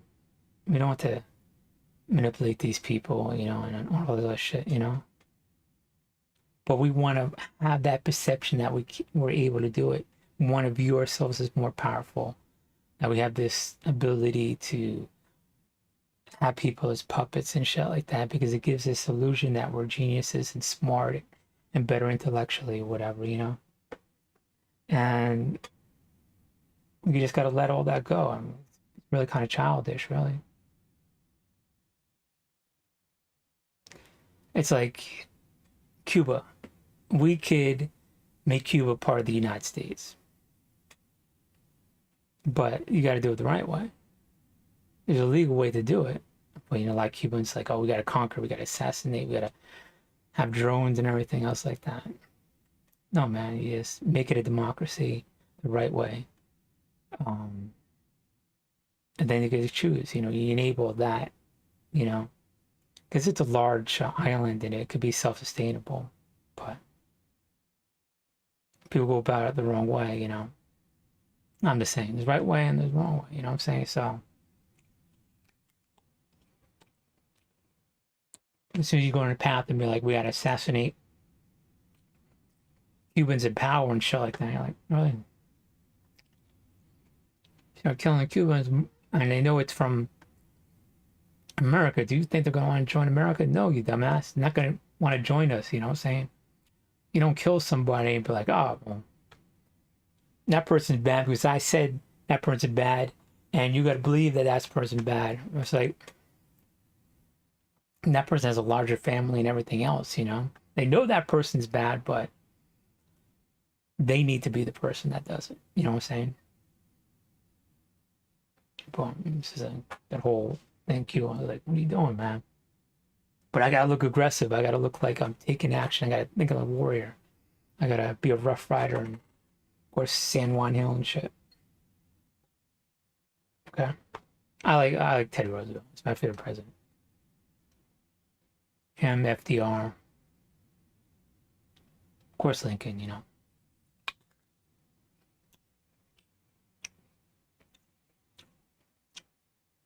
He got shot. Motherfucker got shot Same. Plus you get glasses and shit.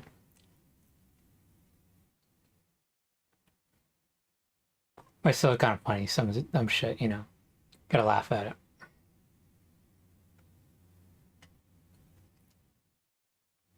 But he's a smart guy. I think he went to College at Columbia in New York.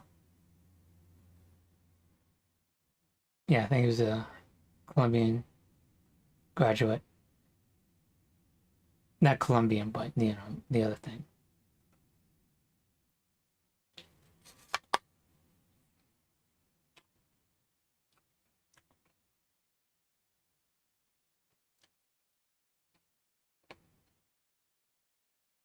I'd rather dare to do great things than to live in the twilight of nothingness. Something like that. Basically, be bold. That's how it is, you know. Smartly, obviously, but something to that effect, you know. Anyways,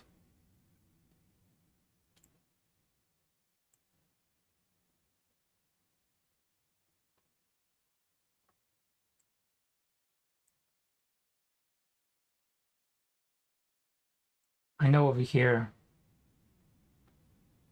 they want to come down. They're using that river.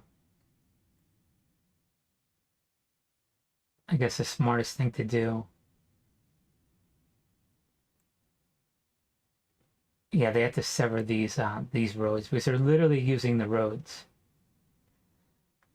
and you know, because you know, I guess it's just easier. God, it's so simple. This is so deadly and just so simple. Just crazy in this day and age.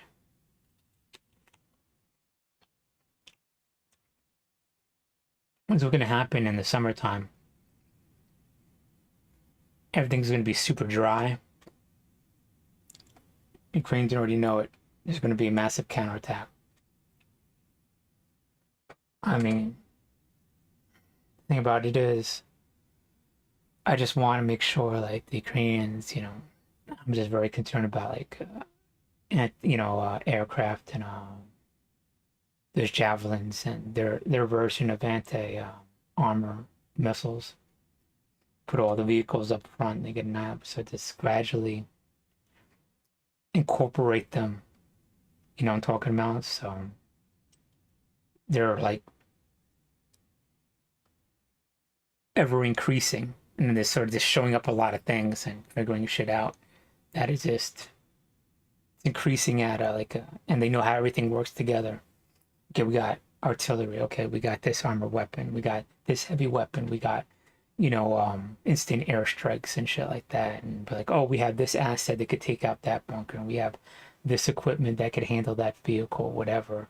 And things can always change. And on the battlefield, they're like constantly being, everybody knows what's around in that area. And they have ammo for this, that, and the other. And be like, oh, okay, here's a column. We could use this to take it out real quick, or whatever. You know what I'm talking about? And then be able to walk that up instead of just showing up on equipment and magically expecting it to work together. You just gradually incorporate it. But okay, now we know how this works or whatever, and have everybody knows how it works, you know, cross train everybody. And so by the time summer comes up, boom, now we know how shit works. I mean, how it works all together. Um, you know, boom. Now it's the right time. That kind of thing. It's not being destroyed. You know what I mean? So it's like, and at the same time, you're destroying what is the most dangerous to your offensive, you know, air and anti-armor drones and shit like that.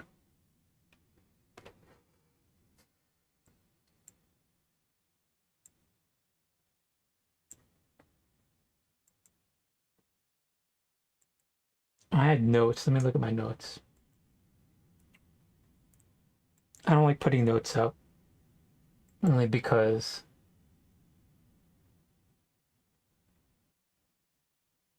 you know it's in I'm writing it down so no one has access to it, and I needed my if I was if I had really good people, I would love to put my notes up online and that way I get really good feedback. But obviously can't that stuff. But what I would love is a really good. The people of my would nudge me always in the right direction. Like good Samaritan type of brilliance that are good Samaritan. That is applicable information. What I'm trying to do constantly. And if I could get that, I'll be, that'll be like more precious than gold. You know what I mean? So, but I don't have that within my information, so I write it down. Because I need it just to like purge and disregard a lot about all that negativity. So I'm writing down it comes from me, whatever, because puts up here all the other people's aspects, political biases come into it, whatever. And I already have my own. And it's just like, you got to make sure you have what you write down is not going down in a rut of what is commonly already thought. You know what I'm saying?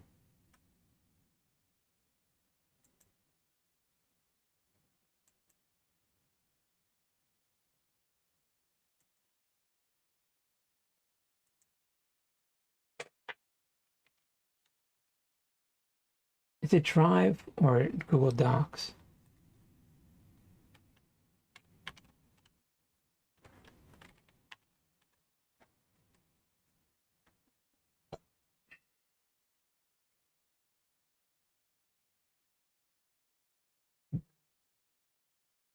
It's going to be in horrible grammar.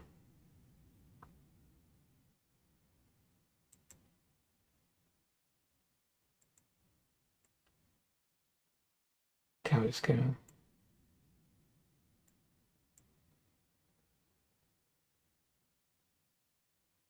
Okay, that makes sense. I guess the big elephant in the room would be tactical nuclear weapons. Um,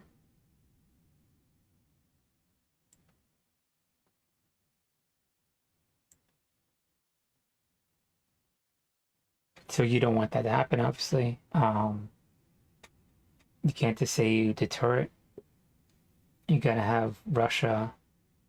You gotta have Ukraine have the ability to deter it. And my thinking is that you give them ICBMs with subatomic yield, the ability to airburst, like a daisy cutter type of ignitions, multiple warhead, right?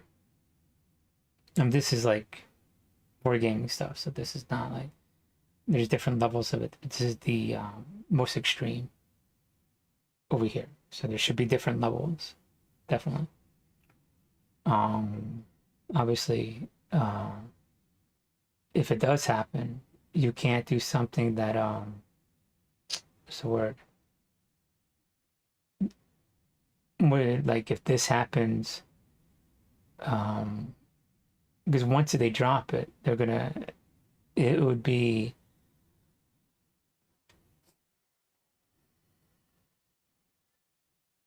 a start of something else. It's not, we can't look at it like, okay, that's it.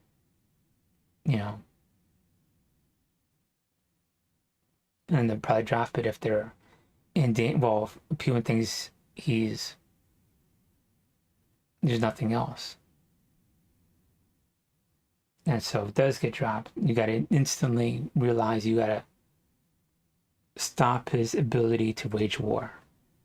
So Ukraine needs to launch their subatomic ICBMs on all their bases, a couple per base. You know, there it is.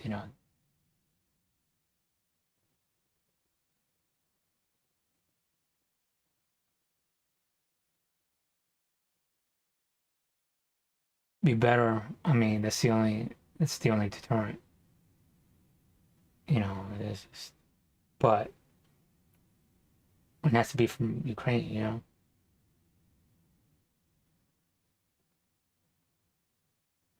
And honestly, like once that happens and it starts escalating, Ukraine cannot be stagnant. It has to be highly mobile. where they can't hit them. It's just aggressively going into Russia, like hauling ass towards Moscow and St. Petersburg. I mean, nonstop. I mean, they can't stop and have any kind of like, they have to be moving. You know what I mean? That's when things got to be just on a level that, you have no choice at that level, just constantly hauling ass. But that's worst case scenario. That's the big elephant in the room. Um, all the way over here.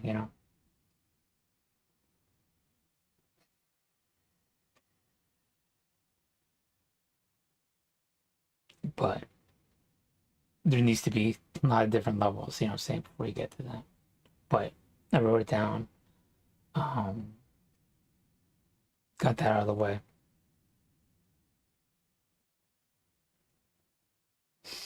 They want F-16s.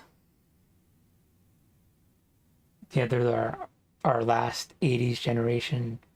Were they 1970s? I don't know. One or the F-16s, They want MiGs, obviously.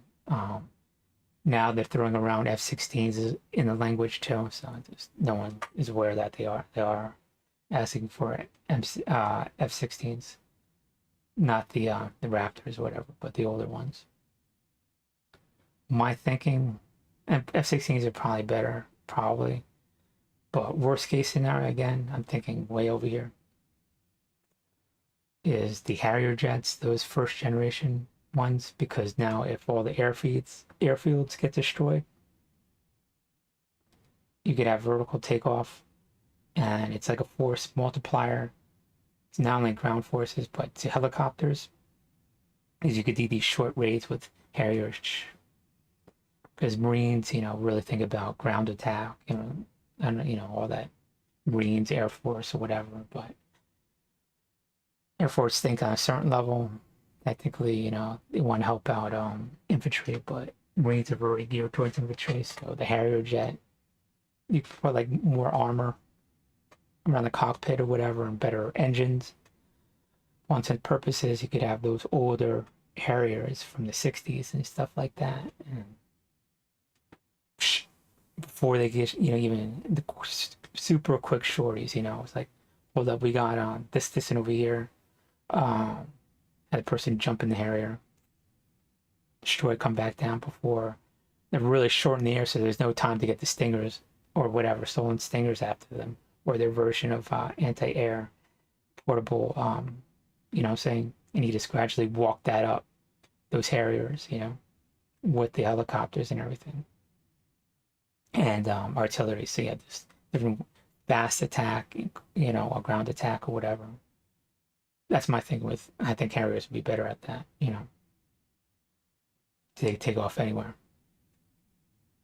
So, but you have to choose what aircraft you want now, so instead of like, well, what about this aircraft? What about, and you have like 15 different types of shit, so obviously that's, we're choosing MiGs, but they know about it. And then you have to be like, is it going to be F-16s? All right, good, this F-16, you know what I'm saying? Because then they learn that. And then I think now you got to be like, okay, it's going to be Harriers because of this, and get the ball rolling on that.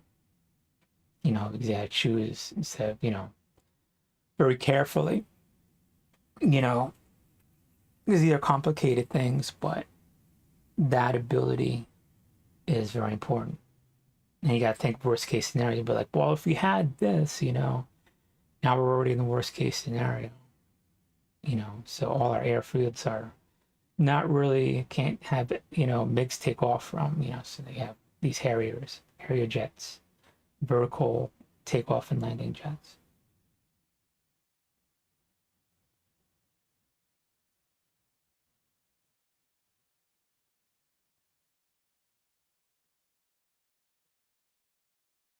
Yeah, because as you're introducing these heavy weapons, um, and aircraft, you don't want them to get shot down, so you want them to not really do its job and get back, you know what I'm saying? So, that kind of thing. and be able to be spread out, so you don't have masses taken out at one time. And Harriers could have that ability, you know. We know them by now to get them up and running in all different types of environments, you know. It's not like they're super fragile, you know, beasts like the Raptors or whatever, you know. Give it a better engine, put more Kevlar and shit around that cockpit or whatever, make it a ground attack, and you're good. You know, it's gonna have to be pretty, you know, have it take off from forests and shit like that.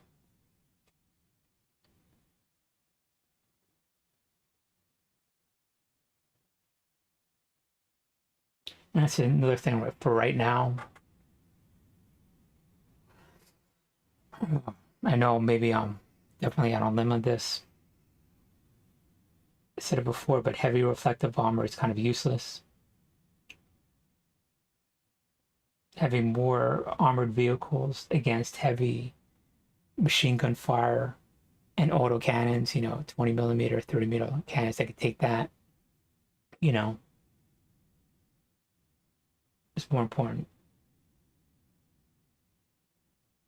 And these armored vehicles have 30 millimeter cannons and a personnel that has a javelin and a stinger javelin, and there'll also be a drone guy, and the rest of the infantry, you know, they would have in the squad. So you had those three added things in every armored vehicle: drone, anti-air, anti-tank.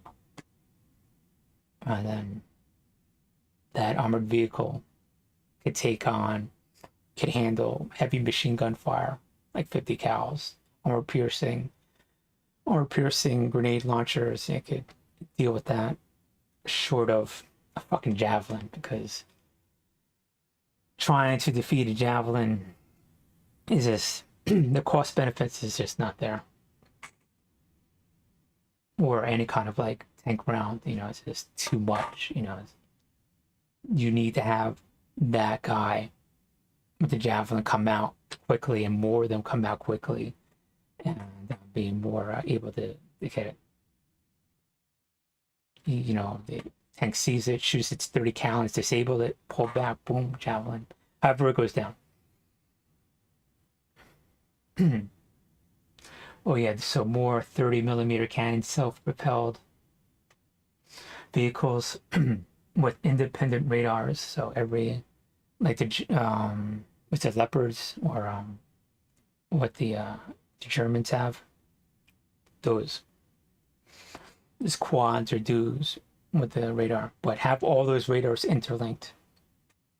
So you gotta have it a notch up, have them talk to each other. All those radars in each of those you know, heavy vehicles, all the anti-air. So you got, let me get the correct wording of the German anti-air.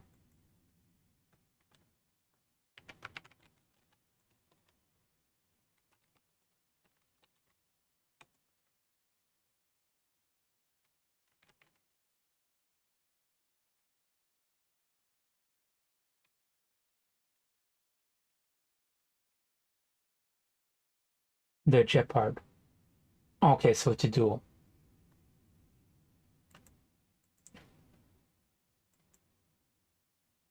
So all those radars.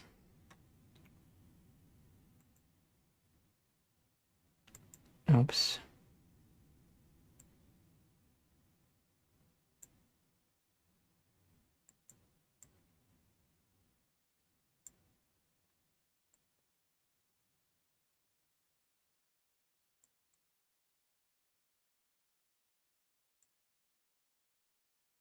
To this.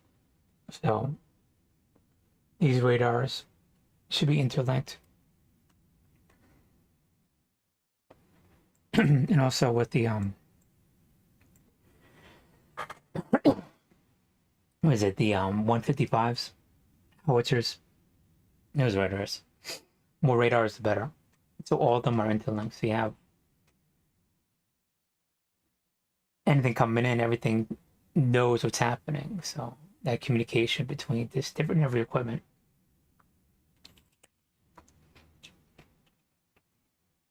Because ideally,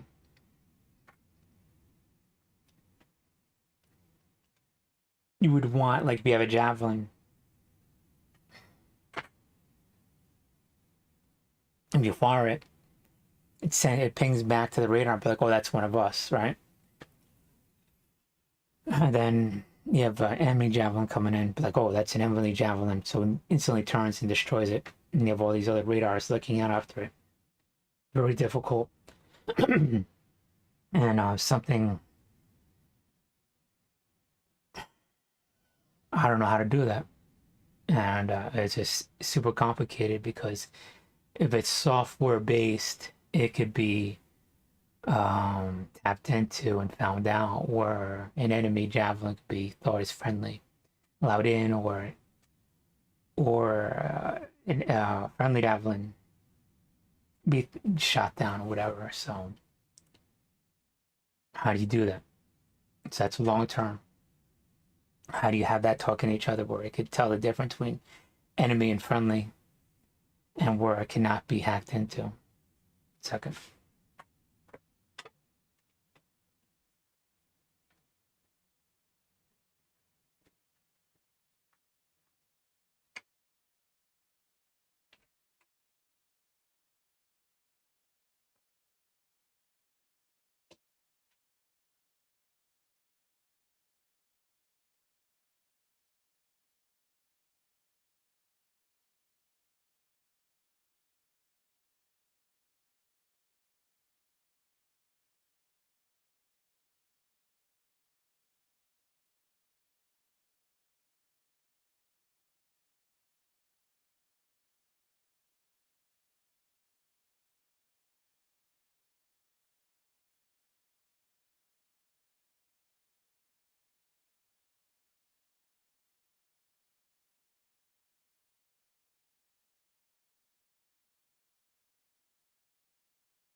is ideally you want to have all these radars that are talking to each other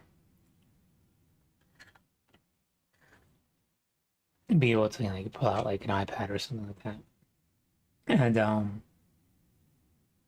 have like this map, almost like a 3D map in real time, where you could tell and see where rounds are coming from and stuff like that, and that could be given to, a commander or whatever. And it's definitely technically possible in a laboratory. It's definitely possible. How do you get that into the field? So that, when people go, oh, the cyclical fire of an M14. Okay. Remember that? Anybody about to remember that shit? Say, hey, someone raises their hand. Fuck is that? Like, you had to have a robot press on the fucking trigger, and another robot shoving in ammo and shit like that. We're gonna have that in the field, you know what I mean? So here I am doing the same dumb shit. It's technically possible in a laboratory, but let's get that laboratory possibility into the field. And how does that work? See, and you're going to gradually incorporate more radars into it and have them talking, but it can be done, and I think it's very important. Because this is not a mechanical thing that can only happen in certain situations. This is a software-based problem, and we could resolve it. Trust me, we could resolve it.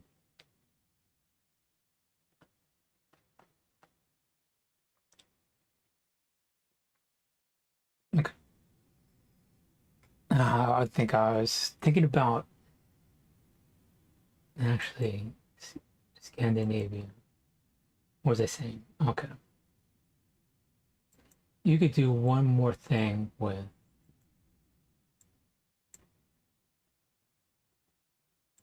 after NATO joins in. You could be like, if you wanted to make a mega project, what is this, 20 miles? And the territorial waters in Kaliningrad go out a certain way.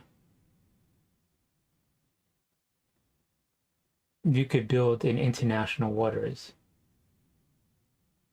a mega project from Lithuania to Poland. Boom, we just completely seal it off. In times of peace, you just start doing that. Have it start begun 2 different ways and just keep going. Balls to the wall, just keep building it. Done. No fucking port.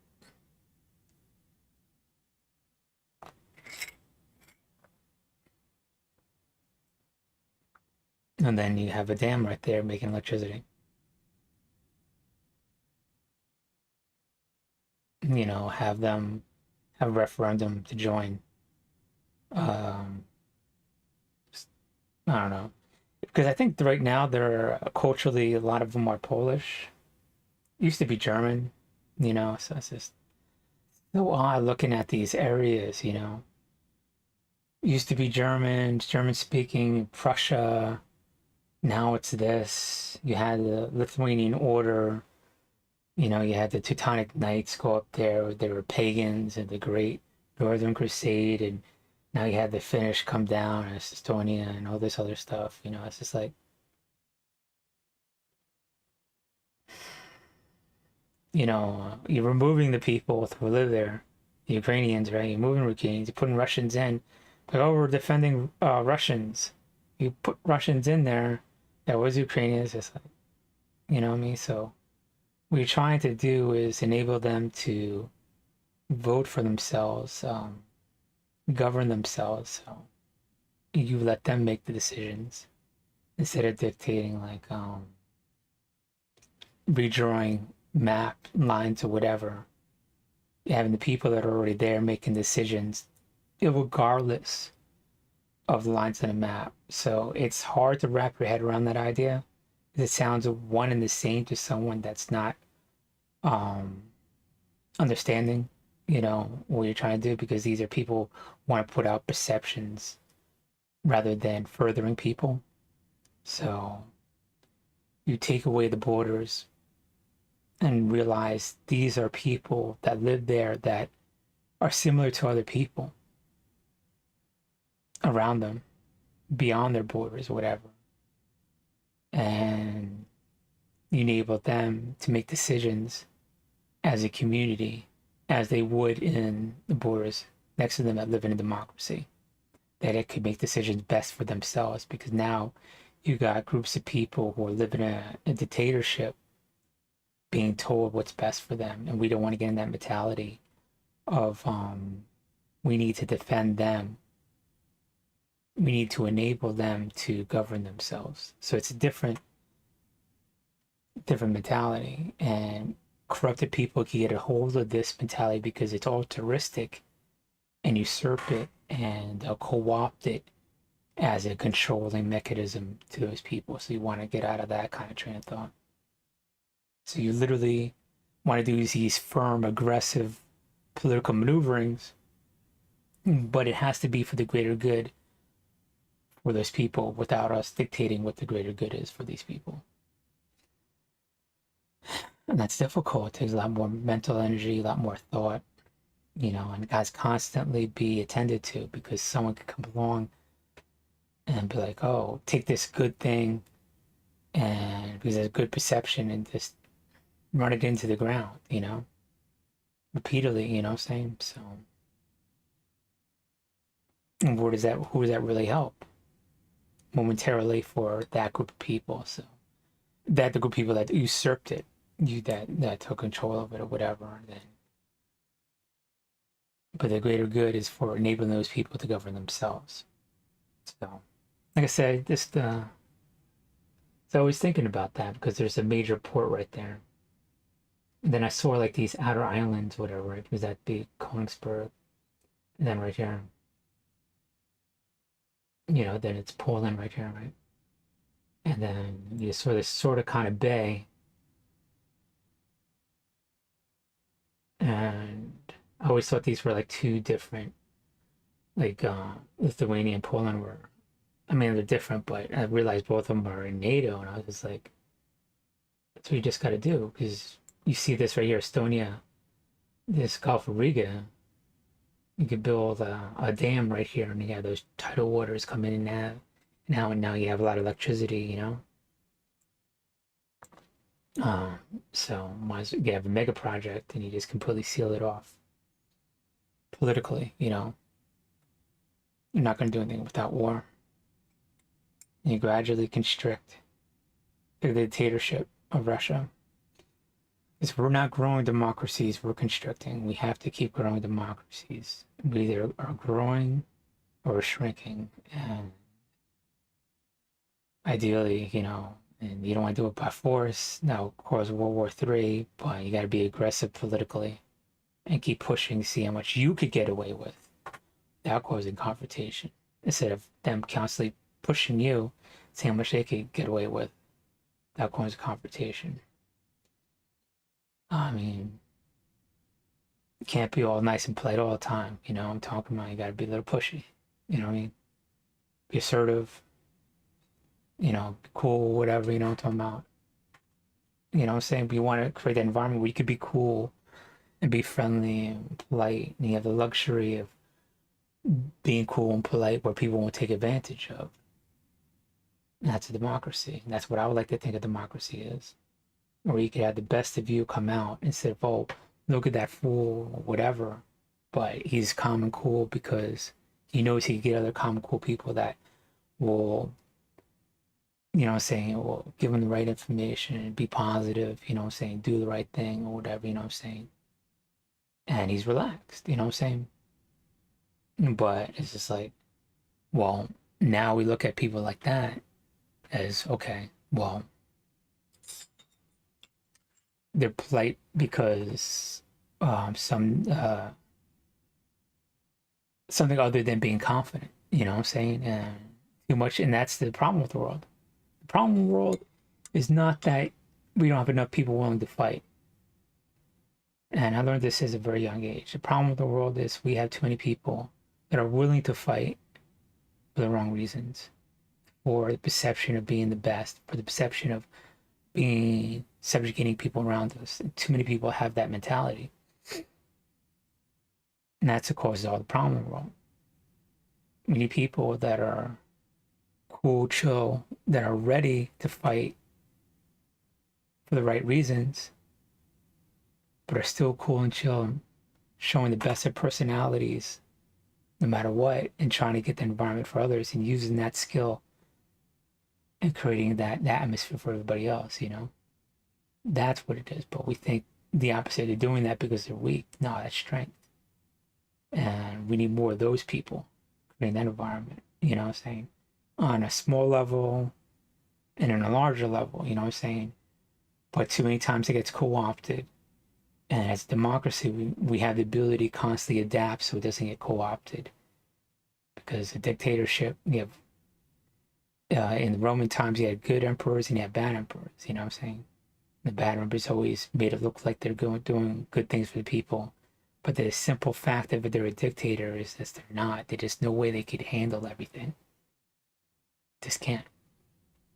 You know what I'm saying? So that's why I've got to have independent democracies.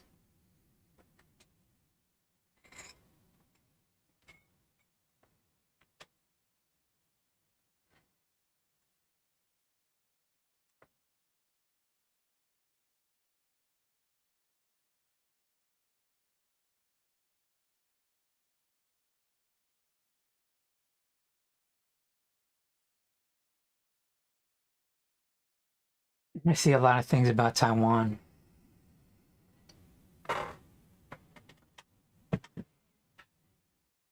Even Dennis was talking about it. And I was like, thought about it earlier. So, okay, I'll talk worst case scenarios and stuff.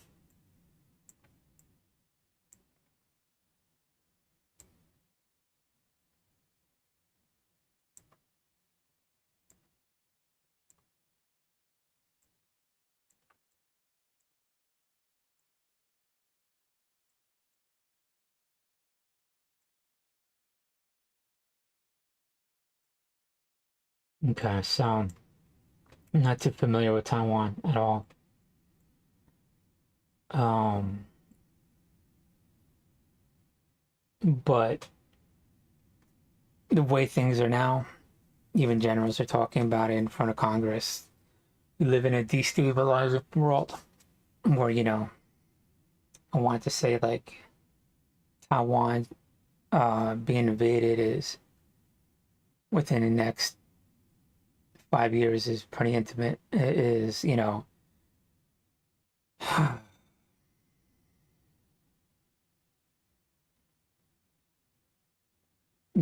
going to happen. And I think it's more based on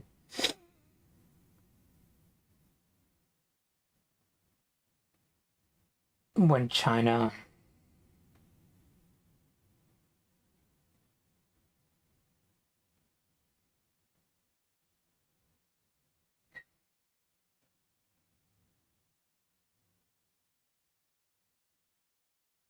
hmm,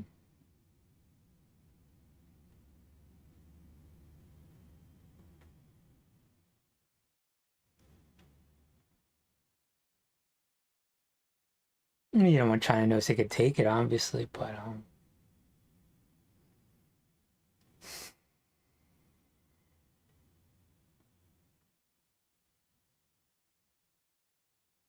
when it sees the opportunity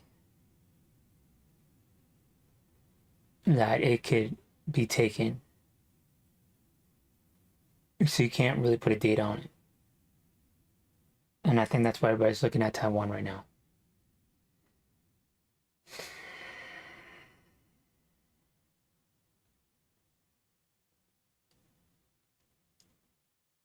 Of course, we're occupied with Ukraine.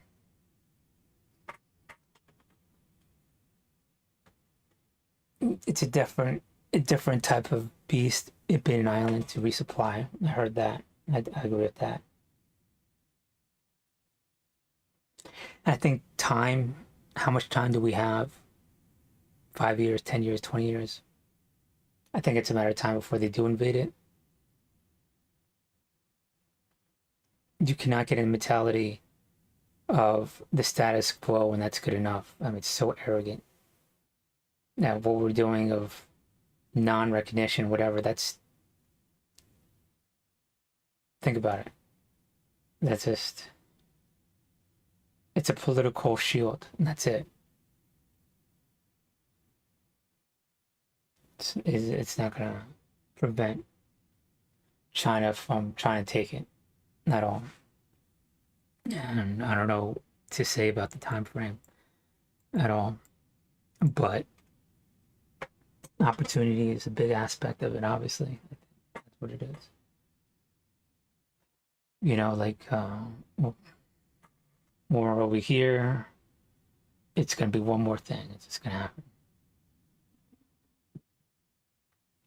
It's not gonna happen when we're fully focused on it. So we're attending to the problem. Rarely ever happens, right? But what Taiwan needs to do is now realizing that it is intimate within some amount of time. You have these series of plans, short term, long term, middle term, long term. What to do about it? And my thinking with China to Taiwan is they're going to flatten it. And just going to utterly obliterate it as an island. Like constantly just laying cruise missiles, that kind of thing. Just constantly just bombard it, level it into submission, where they capitulate, destroy enough of the population, as what Russia's doing. You know, just constantly just destroying everything. And that's my thinking. And so what Taiwan needs to do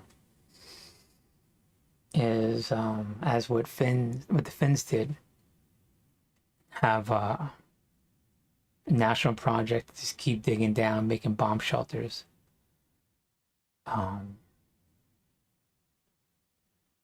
Immediately, just do it now. You know, just like you have to do that. I mean, deep fucking bomb shelters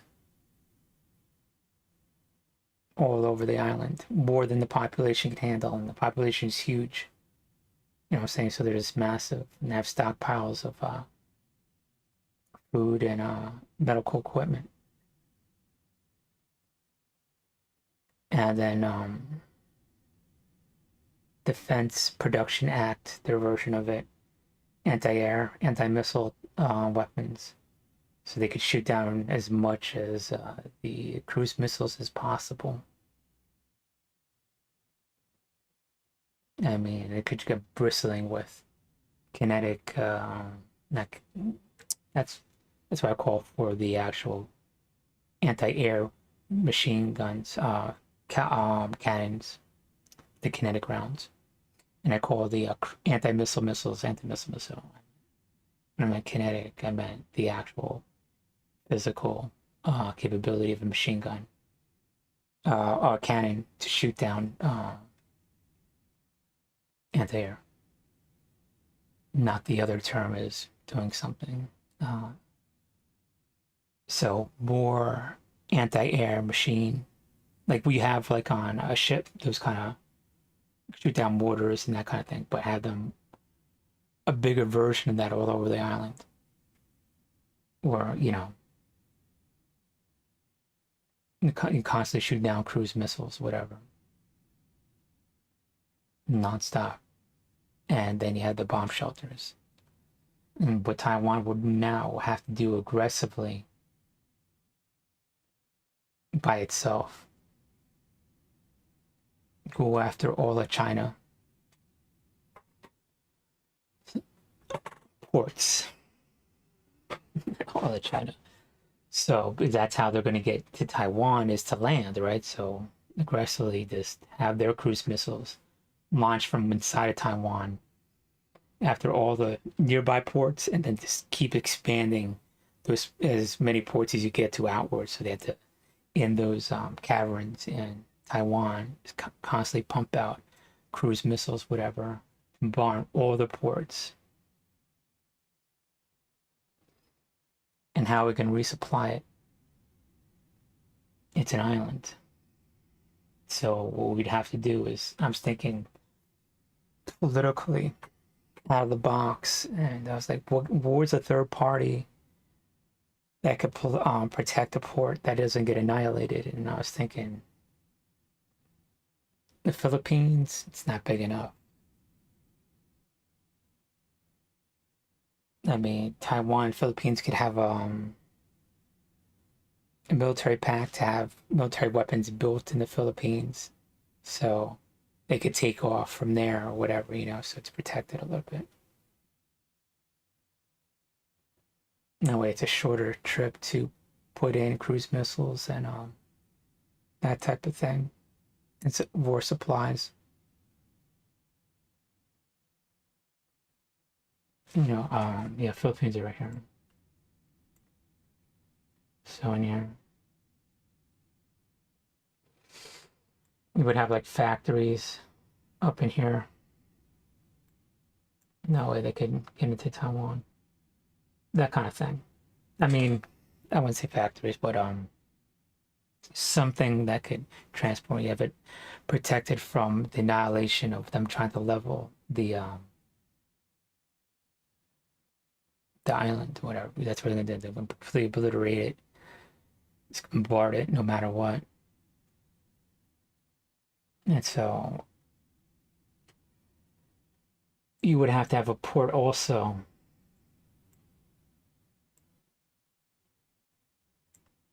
It would be a hard port for them to get at.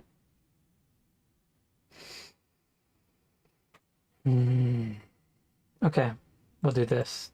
A hard port.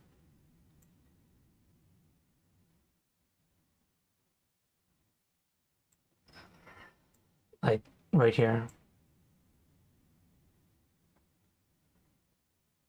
And have, in name only, have India, the country of India, subcontinent of India, now be a sovereign part of India, but in name only.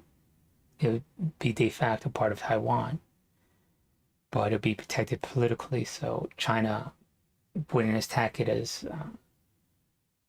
hard as the other ports. Because China has Sri Lanka, it makes sense if India has a port in China or close to China, and then you could make some kind of political arrangement with India that's not part of aligned with us, go in there and make a port in there. That way you could constantly have supplies coming in. How long is that going to last during war? Hopefully long enough, but it's a thought. It's out of the box. That being said, that port I would start making it a hardened port where you could literally have a ship come in and it's protected from bombs, like they did in France. You had those sub pens or whatever. And if I was Taiwanese, I would start building like sub pens with cruise missiles that you could just launch out. Cruise missiles on their ports and handle their any kind of ship that comes in, just torpedo the fuck out of them. So that would be the three big things. Defense would be getting those bomb shelters, protect the population, have the food and medical supplies. Number one. Then two, active defense is the anti-air defense production, the anti-air cannons everywhere. Get as many of those missiles shot down as possible, and anti-missile missiles and anti-ship missiles, like bristling with anti-ship missiles. Anything that's in the strait can be annihilated. Heavily mine the strait and for ships, it would have to be subs, start building subs, and a hardened port, and redundant hardened ports where ships come in, unload everything, and pull back, Or you could have even large subs come in, drop off everything, pull back. Start thinking that now. So you could be resupplied and have some kind of political protection. Of course, these things don't really last in war, but have some kind of like arrangement. And, Philippines and India, you use it to your advantage. That way you're mutually helping out each other.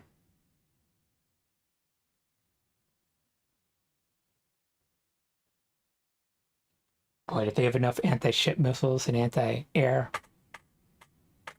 and build those bomb shelters,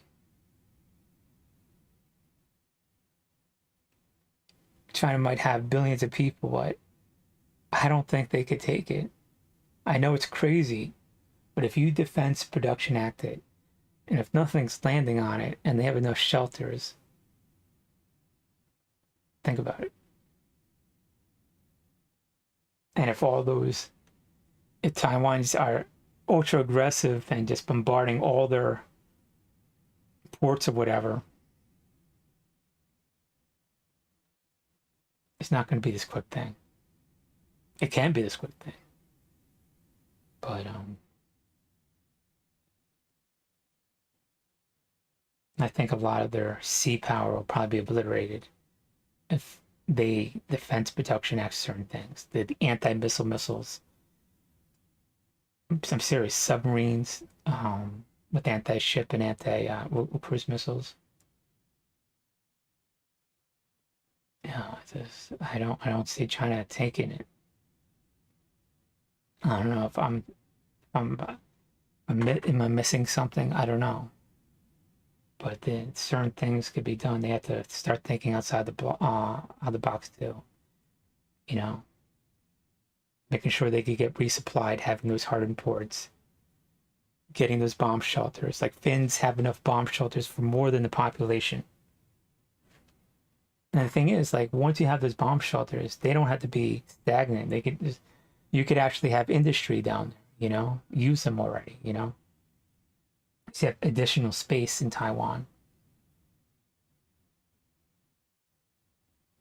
So you build it and then instantly put in your military infrastructure. So it's already down there. You don't have to move it when it's already there. It's already underground. That kind of thing. That's where you're building your anti-aircraft, your cruise missiles, your submarines, and everything. And that was another thing I was thinking about: submarines, and mining the hell out of all these ports. You have a sub that just put mines all over the ports. Gets reloaded with subs, keeps dropping mines or whatever. So you have like a reverse blockade. But I was Googling what is it, the Swedish submarine?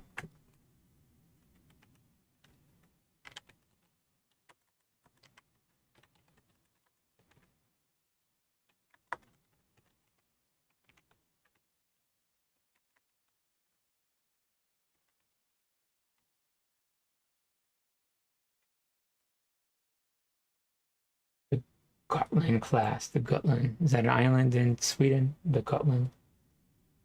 I don't know. Not that I know ge- geography a lot. I just know of these obscure things. Anyways,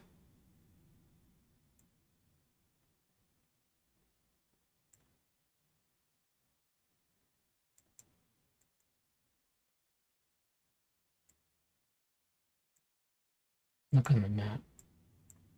Is that what that is? Yeah, okay, I was right. Anyways,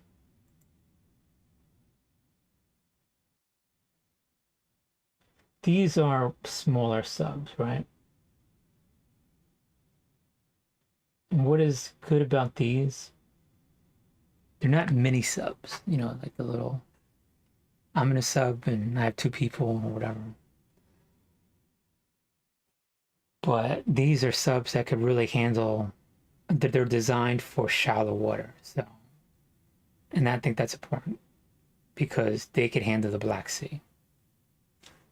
So, coming back to Ukraine, um, and they only have three. I know they have different types of these shallow water subs, that could operate in shallow water. And that way you get supplies in and do what you need to do. And the only thing you really need to do to you can even build more of them, and all they need is more I want to say shielding but protection on the bottom because it's going to hit bottom if it's in the Dnieper River or whatever else like that. I mean, not that you need to be in the Dnieper River, but it could technically go up, whatever. But it could come into very shallow thing. You don't have to really, you don't want to intentionally breach it, but you maybe want to have a little bit of stronger engine and then some kind of a mechanism where you could breach it or whatever. I don't know, for its future subs. But that's the important aspect of it because you can't put anything on the surface to be blown out. You have to go under it. And my thinking was, how many subs do you need to really take out all of Russia, all the ships? And I was thinking, oh, okay, well, 12, how many up going to be up? You know, three at a time. But if you had three well-working subs, one going out making a sortie, one coming back, or two going out, whatever the number is, it's like now that would just utterly destroy the Russian Navy in the Black Sea. It's having three subs. Of these, they have four torpedoes. They have six torpedoes. So I mean, let's think about it. 2 to 3 torpedoes per ship, or every sortie takes out a ship or two, come back. Won't take too many trips of the sub to do that. And these are these small North Sea subs. Let's see, is that Baltic Sea subs? And they're specifically designed for shallow waters. And these things could fit into an aircraft. Shove it in there. They're not big things. Fly it down.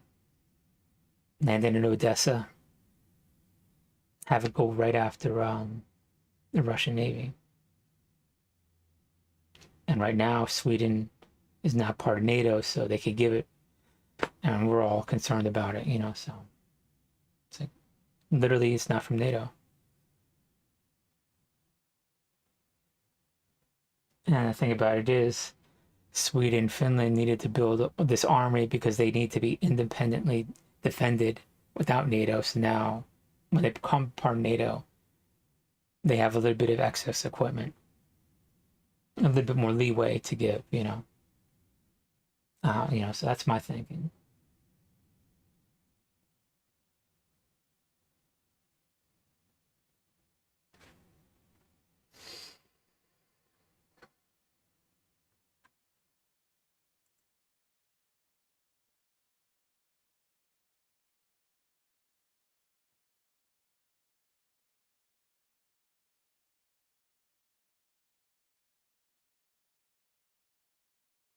Yeah, increasing heavier equipment.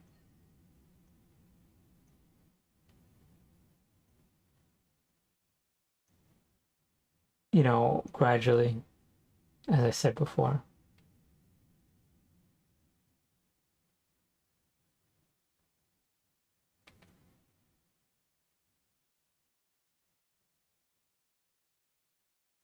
Again, looking at drones and aircraft being down would make it safer for larger equipment.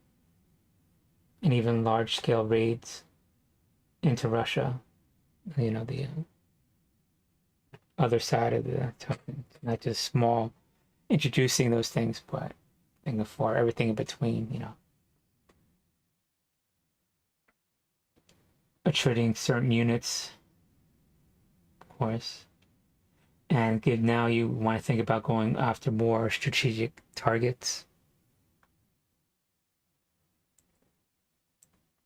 I'm just looking at my what I wrote down. This is like horrible grammar. Now that I look, and it's not even what I actually stated, but that's okay. I know I thought at the time.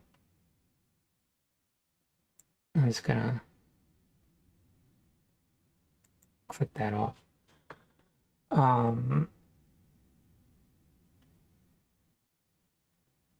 Putin is dying.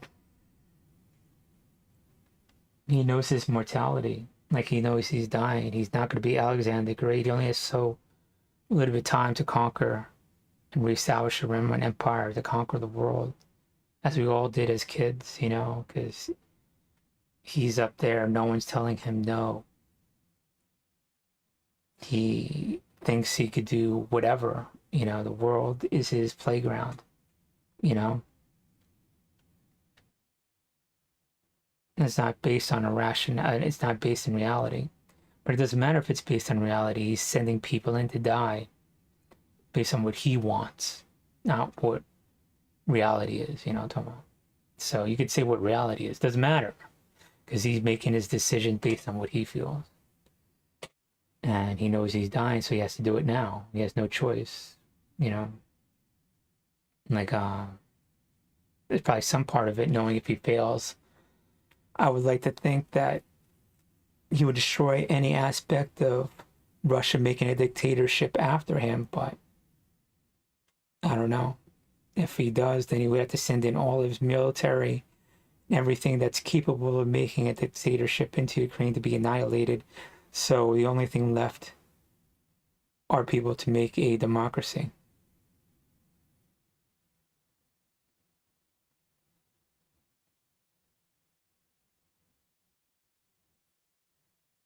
He will not stop his invasion. He will increase it. Is there a chance that he could take Ukraine? Yeah. If he fully mobilizes the Russian population. But as he mobilizes the Russian population, obviously Ukraine is going to match it. I mean, to that they already did, even more so. They'll even heighten it up even more. So, guess what? We speak Russian too. We see what you're doing.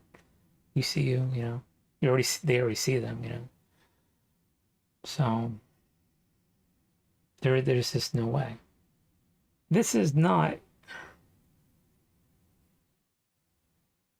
In the beginning, it was like 10 to 1 and 20 to 100 to 1. But once they decided, we got this, it's over. Just that the reality of them having small military and Russia having big military and Ukraine's perception, we got this, made Putin's perception of not adhering to reality. So that's what happens. They didn't take it. It wasn't a joke to Ukrainians. They're like, fuck. Here comes, a big fucking force. The only way we're gonna take this on if we all fucking fight together. Not what we just have. We could do this, but we need to do it. We need to all do this. And once they decided that, it was over. And they have enough population to do that. That's my point. We already know that happened. My point is, it's not so disproportional that everything would seem in the beginning, but obviously, it's not a small population. 50, 40 million people, a lot of people. You know what I'm saying? So that's my point. Now, I don't want to get super complicated and complex, but 140 million to 40 million were There's no way he can mobilize all those people. There just isn't. They're just funneled into a funnel of death.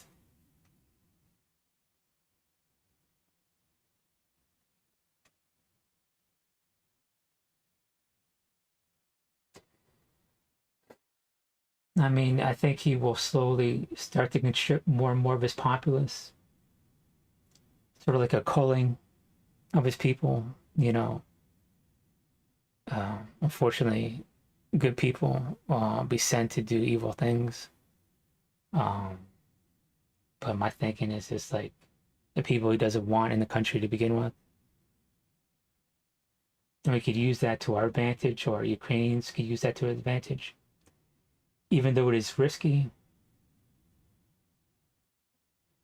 Ukraine could bait them in, make an environment that where Russia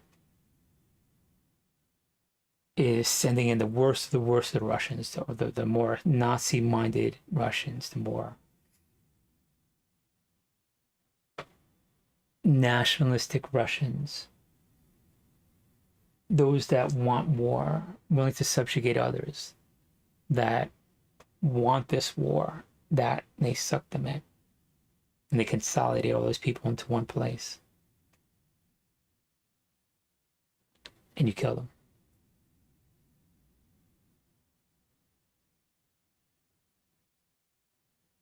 People that are willing to kill other people, those type of people. So you use that to your advantage. Somehow work behind the scenes. So Russia's sending all those people that want to subjugate their fellow man into one area.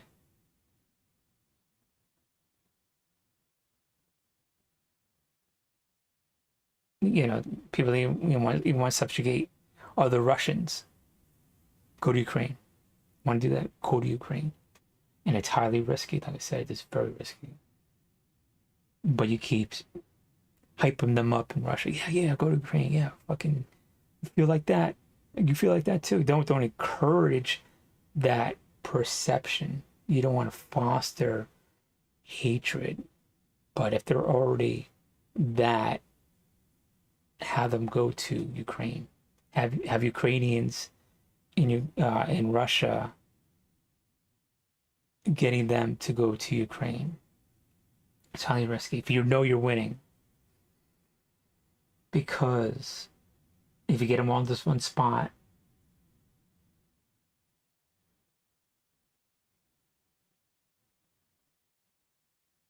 Russia's capability to subjugate their own people, not just to wage war in Ukraine, you kill them off. You know what I'm saying? If this is how it's going, and how do you turn that spigot off? That's another part of it. So it's a highly risky thing.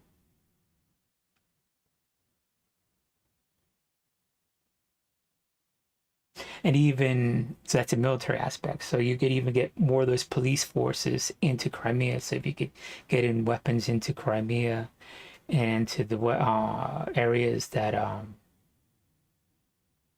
Russia controls, where they need to send in police force, not to the level of like war, but where they need to have like armored police forcing or whatever, have them demonstrating and that kind of thing, where they need to send in police personnel, you know, that type of thing. Russia's police, and get them, the majority of this keeps sucking them in, then all of a sudden those protesters could take out all those police equipment.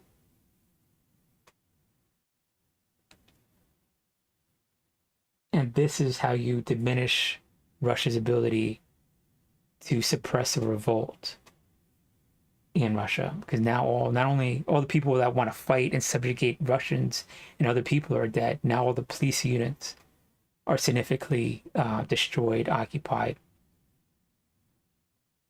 So the Russian people who do not want war can instill democracy. So that's an option, something kind of on that level. Of course, it's never exactly like that, but you definitely get the gist, you know, I'm talking about, of the type of options.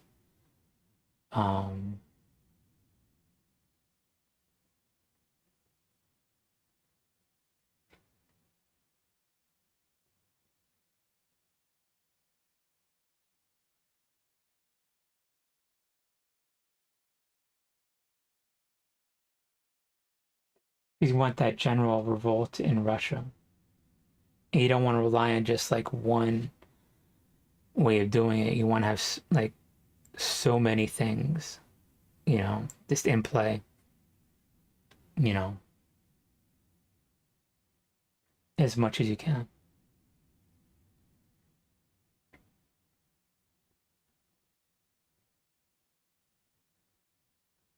And taking out as much police equipment and those wanting to, because when you have a dictatorship, it breeds that kind of culture that you could subjugate other people, but you could take the worst of the worst out in war, then you're dealt with. So it's like a culling. Putin's already killing his own people. Well, send in the worst then.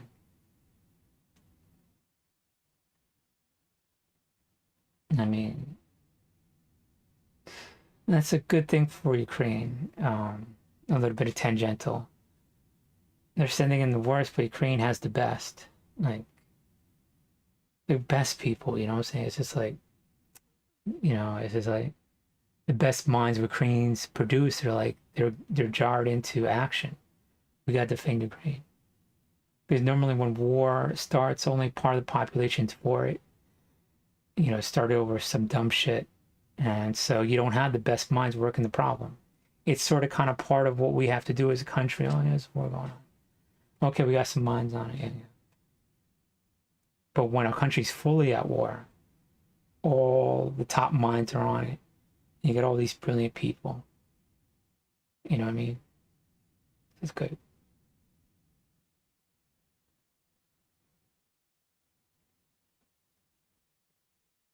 And those brilliant minds can handle the worst of another country.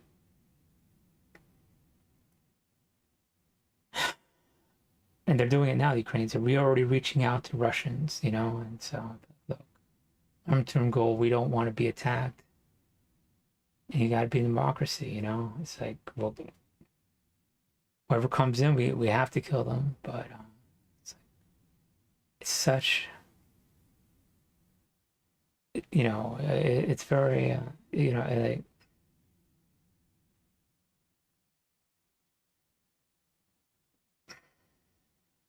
the type of mentality of Ukraine has to have, being culturally similar to someone next to you, deciding to kill and to reach out. It's a different type of person. And they didn't succeed at obliterating the population. They succeeded in having it move, but the intellectual elite's still there. And I would like to think those brilliant minds are wanting the right thing, are winning, and that's a fact. In fact, they are winning.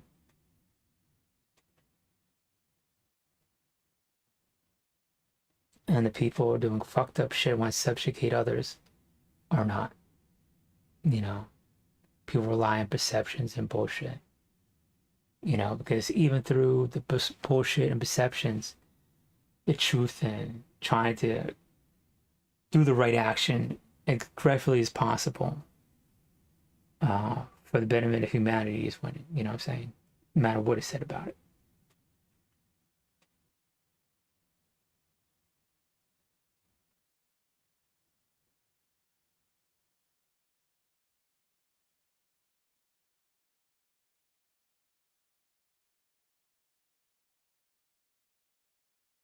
Yeah, you just can't simply push them out, the long range goals, or you can't simply destroy their capability of war, which is like a medium goal. You need to look at long term regime change. People said it. And honestly, once you do Russia, you have to do Minsk, because Minsk will prop up whatever corruption in Russia. And you have more than a legal cause to make a raid up into Minsk, arrest everybody just long enough so they could do what they need to do. All the leadership in Minsk, in Belarus, too. because in long to no democratic nation waged war on another democratic country in the modern era. It just doesn't happen.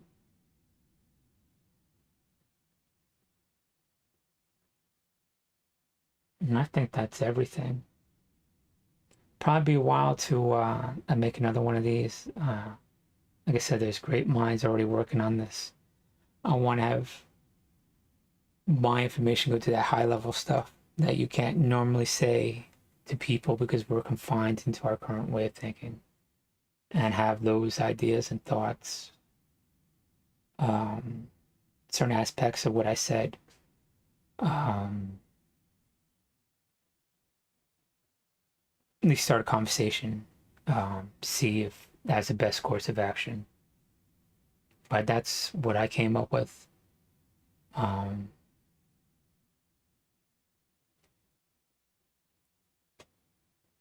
See if we can unify this world the right way. If we know what we could do to, if we know how to turn Russia into democracy, we could use that same tactics as a foundation for China. And then we'll just have outlier states, you know, North Korea, and we could aggressively go after North Korea. How we might have, we should actually be flying in military engineers and probably intimate domaining along the DMZ, getting ready for if China ever wanted to come over and support North Korea. Just halt them dead in its tracks. We just go in right to the Yalu River, seal it off, capture all their nukes, and instantly turn the North Korean army, give them an offer they can't refuse after we cut off connection to China, to be part of unified Korea and guard the border of the Yalu River when we start building fortifications in North Korea. So we probably need military engineers already over there, so we destroy whatever comes into it, shut them down, and then we just cut them off from China, grab all the nukes,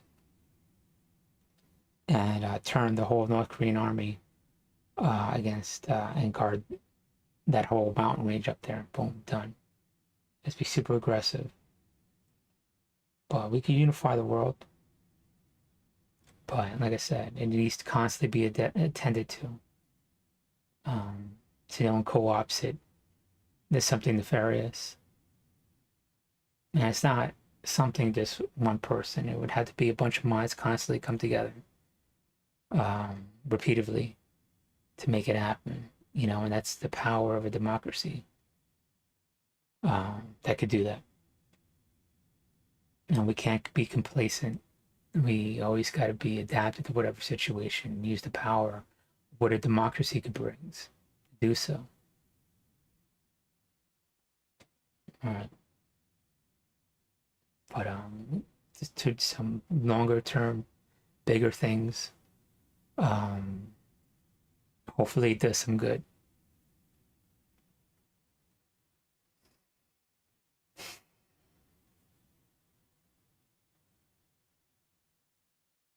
Fortune favors the bold.